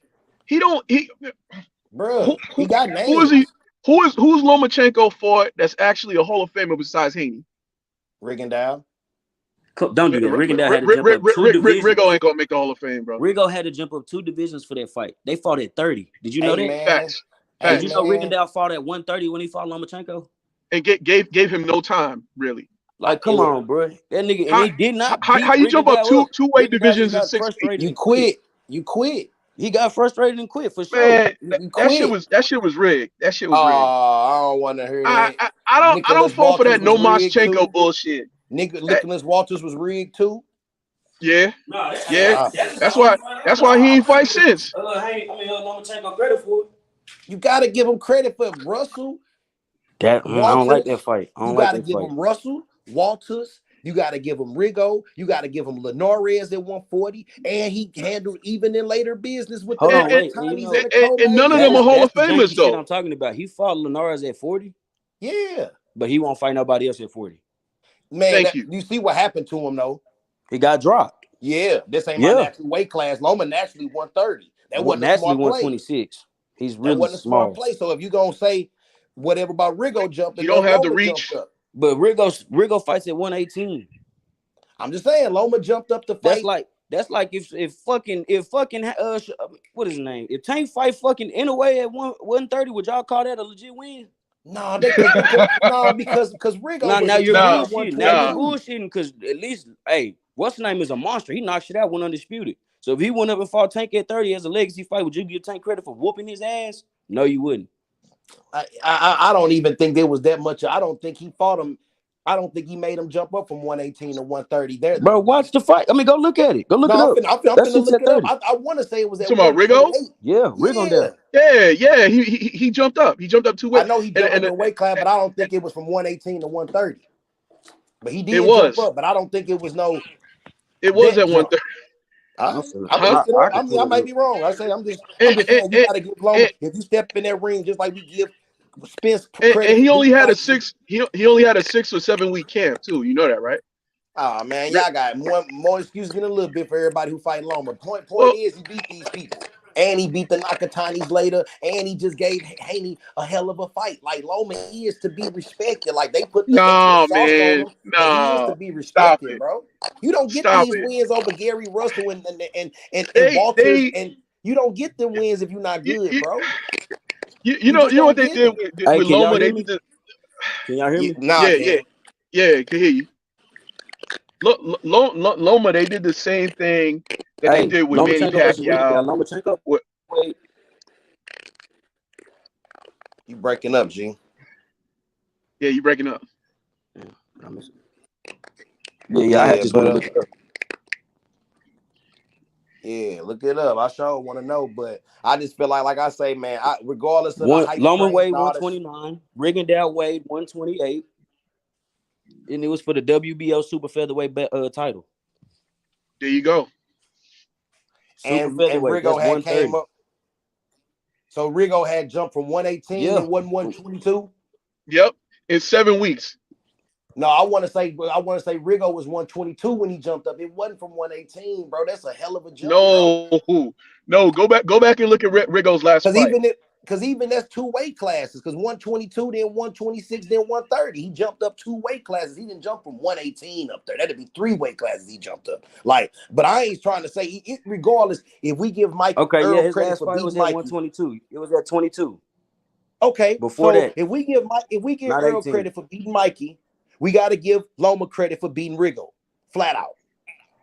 And we just keeping the same energy, bro. So, but the point I'm saying is you have to be good to get those wins. Regardless if we like Loma or not, and whatever hype they put on him. I'm just talking about in that ring, he's skillful enough to handle his business like he been doing. You know, he got some L's, but even in the L's against Salido, and then with the TO fight, you wait 7 rounds to start. I mean, you still got to eat. All right, so who giving him excuses now for his losses? Because you said I'm not. Him excuses for his wins. No, I'm saying. I'm just saying he got his ass whooped. I'm not Loma saying you didn't take the losses. See, I ain't know that. Man, he got worked against Salido. Salido worked him. So, bro, the people who don't respect Loma for the great white hope that he was, hyped up to be, they went in there and whooped him, punched on his ass. Yeah. Everybody else respected him and gave him his praise and he's the greatest and he's this and that. He's a Hall of Famer and this and that. They went in there and quit, or they went in there and got humble. Why? Because they was on some fanboy shit. Everybody else went in there and showed him he not really like that. But shit, Devin didn't have that respect for him, but it still was a hell of a close fight, and some people had Loma winning. Y'all act like Devin just watched this man. Devin definitely showed him too much respect. I mean, he called him a legend. I don't see Because it's Lomachenko the as a legend. truth. I think he's a good Because it's fighter. the truth. It's not Well, no hey, truth. Well, How hold Devin on. bruh, Haney Hey, can if say y'all it, but gonna you give can't. him bruh. How Devin Haney is can say All it, right. but you can't. You How know what I'm is how saying? AB how do you was you define a gonna give legend? AB the same credit? Is Adrian Broner on Lomachenko level?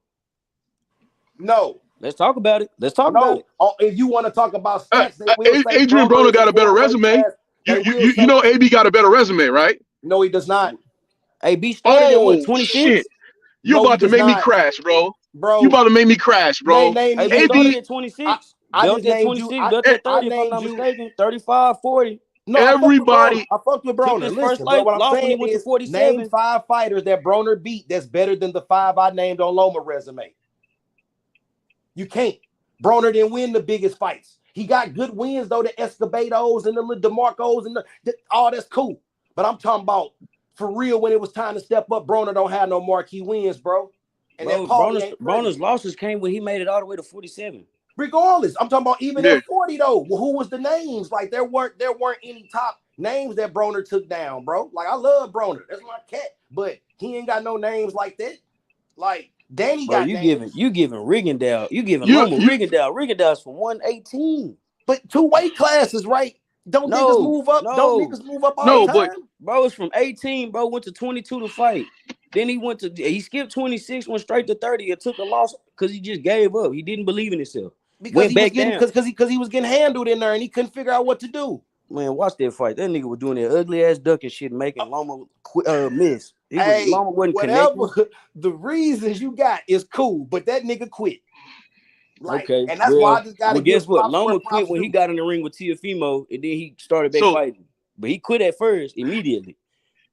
so so Immediately. so so does that Nomaschenko that adds to the mystique that he's supposed to be this legend, right? No, he just handled his business, bro. He did it. He did it in multiple weight classes, and he beat names, bro. And you can't take that from him. I ain't talking about the hype that he the best Ali and all this old great white hype shit. I ain't on that train, bro. So please don't I, confuse me.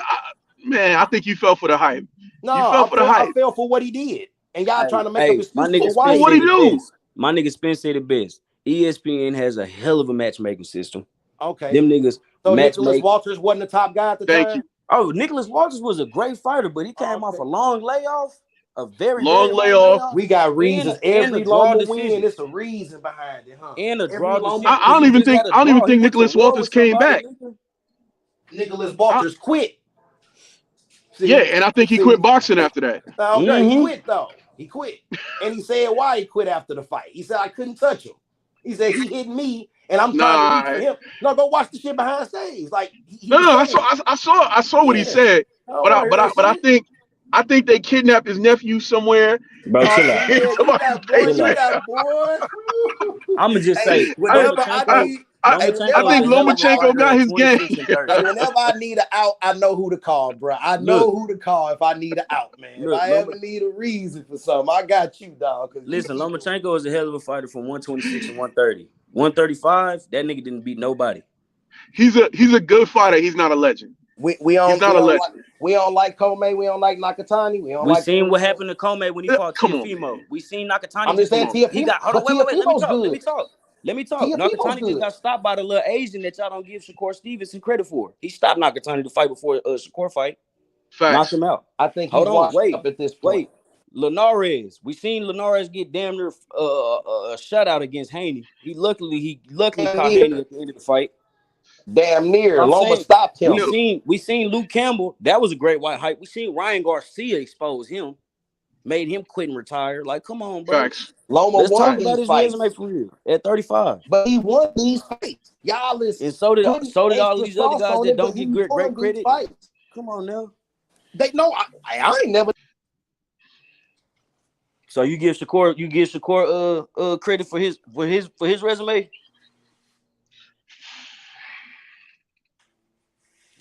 I'm just saying. What's the difference between a good fighter, a great fighter, and a legend?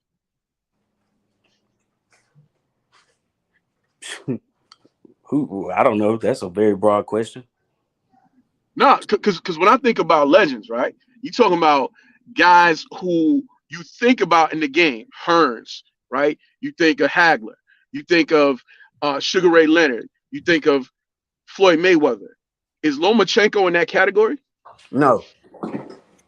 Right. So he's a good fighter who's being called a legend simply because he's a great white hype.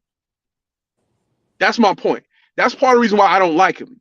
And I don't like his fans even more because if you take an honest look at it, even the comparisons to I heard ridiculousness. Oh, he's the best thing since Ali. When Muhammad Ali fought 7 out of the 10 hardest punches in heavyweight history and beat them all, how do you compare that? You know what I'm saying? When guys like Ernie Shavers, George Foreman, Ken Norton were knocking people out cold, Ron Lyle knocking people out cold, and then Ali comes in and he gives them the business. That puts you in a different level. You know what I'm saying? And when you think about legends always have marquee matchups. They always have fights that you can watch again and again. Like I mentioned Hagler Hearns before, right? A lot of people will watch that and they're like, oh man, amazing fight.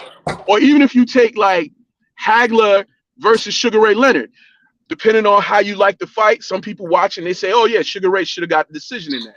A lot of people feel like Hagler got robbed, right? But either way, it's a classic matchup. It's skill versus skill, right? Does Lomachenko have any classic matchups? Yeah, him and Haney. That's the only one. That's the only, and depending on who you speak to, some people gonna say, "Oh, it wasn't that classic a matchup." But does one classic matchup all of a sudden make you a legend? I'm gonna put it like this: I think Lomachenko has a lot of great wins at 26 and 30, but he has the Sean Porter effect at 35. He got in there with a whole bunch of great fighters and just couldn't beat them. Facts. Like, And to you want me, to give him credit that for doesn't make losing him to a great legend. fighters? Right, I was gonna say you want to give him credit to losing to great fighters and shit. He in there with Sean Porter. He in there with Danny Garcia. He in there with, Keith Thurman. Like shit, he in there with great names. If you want to give them that credit too, but when you talk about the elite, the top guys, no, elite guys make great guys and good guys look regular as fuck. Facts. And as much as we I hate got right. Tiafimo makes great guys look kind of regular. So, all right, you got to give credit where it's due. Yeah, because I definitely didn't see that coming. I thought Josh was I going to don't give him a think nobody boxing did. lesson. But I love to see it though, because now he a target. Now he's food. Now he got to fight, and I think that screaming I'm retiring or I only need $100 million to fight. He know what the fuck finna happen to him.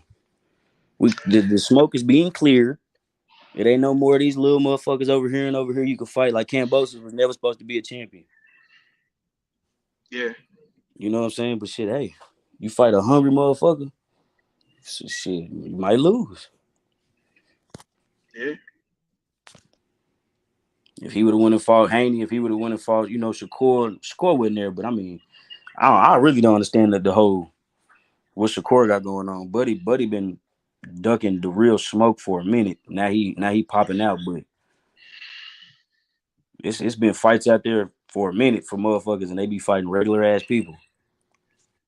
Well, and what is he talking about contract? Because I can't find anything about there supposedly being a contract between him and Haney. He said it in wine bottle saying sign the contract. Where'd that come from?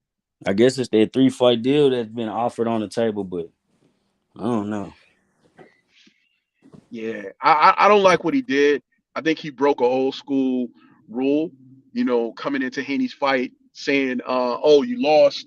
I think, because old school fighters, that would have been a real scrap right there. Yeah.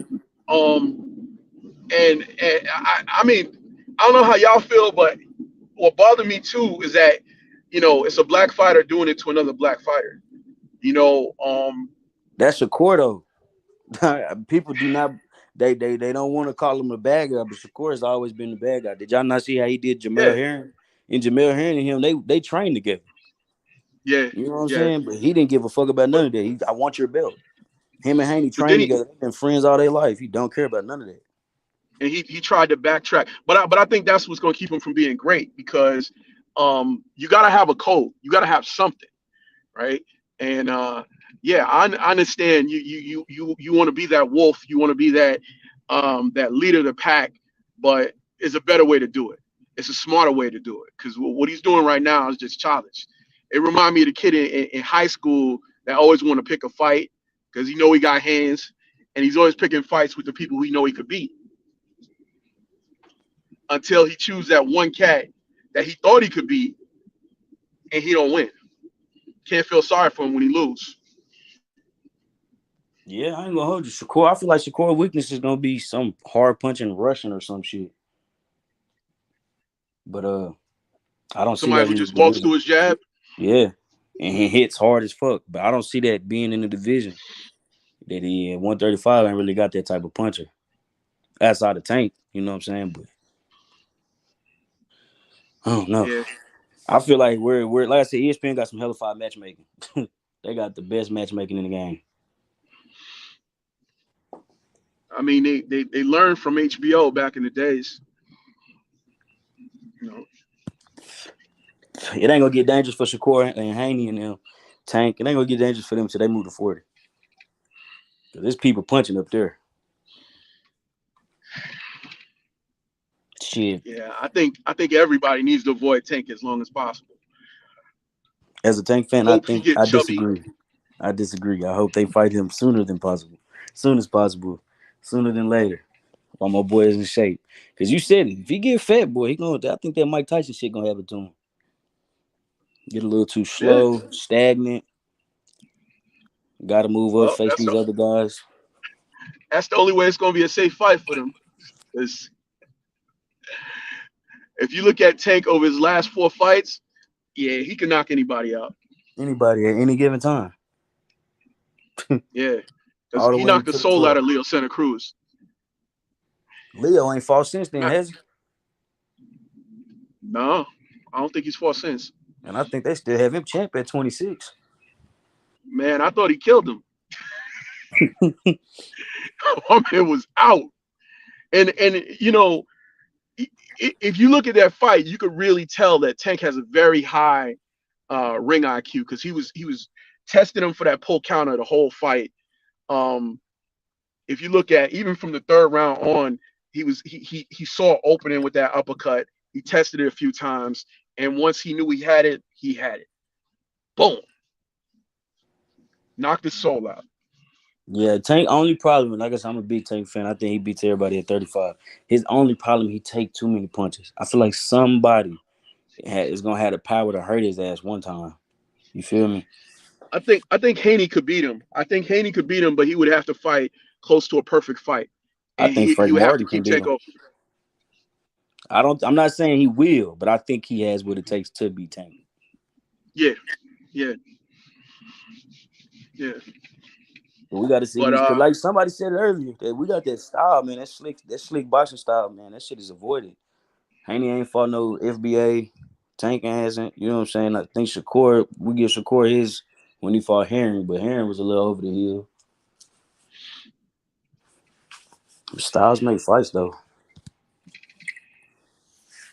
yeah, but FBA is a standard at every weight class, and everybody's gonna avoid. You know, Shit, even the foundational black fighters. I ain't seen too much wreck going on between black people lately in boxing, except for shit now. We finna get Spence versus Bud. I kind of like that though. I like when I see situations where we clear everybody else out, and then it's just you know the best left over. Everybody criticizes boxing because they say, oh, we want to see the best fight the best right away. Um, it's kind of like a stew. You got to let it cook for a little while before it gets real good. Too early, it ain't gonna taste the same. It just, you gotta give it a little time. Mm-hmm. And I mean, I like the way that things are going. You got a lot more undisputed champions. You got a lot more people um, willing to risk it and put their belts out there. But you don't get those fights if you're fighting early in your career. And some of these guys, they got to build up mentally. So like you look at J Rock when he fought Charlo. that fight was way too early for him. You know, and a lot of these guys, they have it in their heads that they got to be like Floyd, they got to be undefeated, or their career doesn't mean anything. And you know, most of the greats have losses. They got multiple losses, right? So just because you lose once doesn't mean your career is over. It doesn't mean that you can't become a Hall of Famer. Hell, Bernard Hopkins lost his second fight, and still went on to become one of the greatest Hall of Famers in boxing. But B Hop is mentally strong. A lot of these guys, they let it get into their heads, especially if you hang around with the wrong crowds. They're gonna teach you that, unless you're perfect, unless you're undefeated, then you're not a great boxer. And J-Rock took that knockout, beautiful uppercut from Charlo, and he ain't been the same.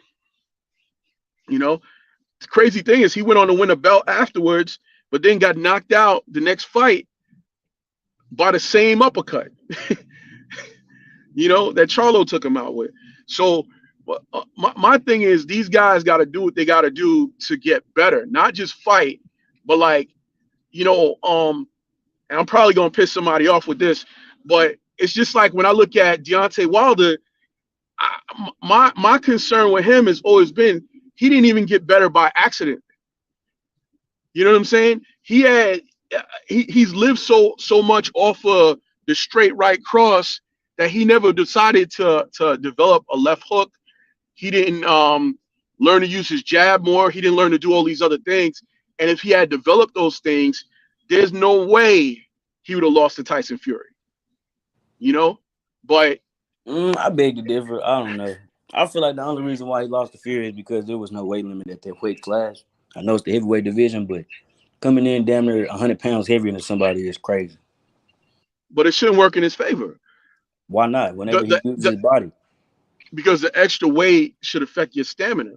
You're not going to be able to throw as many punches. Your body's going to need more oxygen in order to, I've heard that argument, but, it wasn't Fury that was complaining about his legs. Fury was jumping around everywhere. Wilder was the one. I'm not saying. Yeah, all I'm saying is if they say they would have told Fury you can't come in over 260, like you know what I'm saying, put it in the contract. You can't come in over 260. Make him fight at a real weight. I feel like that fight would have went a little different. You got Wilder trying to hold himself up. He came in a little heavier the second fight, trying to hold himself up, and he got this big fat ass white boy laying on him and shit the whole fight. Now, yeah, Fury is skilled, but I think Wilder ain't lost to nobody that he couldn't punch. He couldn't have a real fight with that grappling shit. That shit made him lose. Well, I mean, he used that tactic more in the second and third fight. The first fight, he just outboxed him. Because the first fight he should have lost by knockout. If we're being honest. What do you mean? In the first fight? Oh man, that count wasn't long, bro. I'm not even saying fuck the count. Take the count away. Say whenever Spence and Crawford fight, Crawford hit that nigga Spence. I mean, either way, however you want to look at it, somebody get hit like that and they hit the ground. You think the ref should have stopped it? Listen, head bounces off the ground and they're laying there looking up at the stars. That's not a knockout. Nah. The ref looks at your eyes and they also ask if you're responsive. Ref standing over him screaming at him. But if you look at the rest of that round, it's a good argument, and I happen to think that Fury won the rest of the round, right? Well, that's cool. Not only did he get up, then it's not a knockout though, because if it was a knockout and he was out of it, he wouldn't have won the rest of the round. He wouldn't have been able to get up and show me a fight in history ever in life that the count went to 10 after somebody laying on their back looking up. You see him shake his head at like 5 or 6 and then start getting up. That's bro was on his back sleep. Name another fight. It wasn't 10. Somebody get hit like that, put down like that, and get the chance to get up and keep fighting. He wasn't. A couple of fights. Name one. I mean, Diego Corrales, Jose Castillo. And I mean, he Castillo actually hurt Corrales a couple of times, and then Corrales ended up knocking out Castillo. He was laying on his back, staring up at the ceiling. I mean, I'm not gonna say laying down. He had knocked his mouthpiece out. He was sitting on the, huh? I'm just saying. Let's just be realistic. When they stopped Wilder was on his fucking feet, wasn't he? And I'm not getting aggressive. I'm just asking a question. I'm just saying, bro. No, Wilder no, got no, no, stopped no, on no, his no, feet. no. It's real. But I think what people don't see is the ref. The ref is asking questions. The ref is looking at your eyes. There's a lot of different things that they're taught to gauge to see whether or not you could keep fighting, The ref right? couldn't even see So Fury eyes in the first fight. He had to wait till he opened them. say again. I said the ref couldn't even see Fury's eyes in the first fight. He had to wait till he opened them. Go back and watch it, bro. He was literally standing over Fury screaming. It wasn't Mm, just counting. And then he literally got to 10, and it was a long count. That was a 12-second count. He waited till 10. When he said 10, he asked him, "Are you okay? Go over there. Can you fight? All right, y'all fight." The nigga Wilder knocks people out. When he seen how Fury fell, he started celebrating. Why? Because he seen Fury sleep. He turned around and looked like, damn, this motherfucker woke up. Y'all let him fight. yeah, And at but that point, Fury did not get finished. I will give him that. He is a hell of a survivor once he wakes up. But that should have been a knockout. nah, man. I feel like I because don't think Wilder, I don't think it works like that. I think if he was knocked out, then he would have been able to finish the rest of the round the way that he did. I feel like because Um, Wilder puts people unconscious, and we didn't see that. We didn't see him shivering and shaking in fucking season. We didn't see that, so we're like, oh no, he ain't sleep. Just because Wilder didn't do what he normally does. But anybody else, bro, I'm telling you, you could think of any fighter in history. If they punch somebody in the way that Tyson Fury fell out, falls out, hits his head on the canvas, head bounces like that on the canvas, they're gonna call a knockout. They gave Fury time to get up. They gave Fury time to keep fighting. They gave him a second chance in the boxing fight. I mean, in the boxing fight. That was his second knockdown. right. But if he could get up, I mean, it's the the, We the, see the way fighters it's get up supposed all to the go is time. are you responsive enough to recover before the count of 10? And he did. But we He see that did. all He the got he time. got People he get got up and waved he off. kept fighting. I don't know. I mean, All I know is I mean, if and I know y'all said if it was a fifth earlier, but if Fury would have got knocked out and hurt, put in the hospital and been fucked up, they'd have been like, shit, the ref should have stopped that fight then. He was stopped. He was knocked out. Fury got dog in him. Never gonna take that from him. That motherfucker can take a punch that nobody on this earth can. you know what though?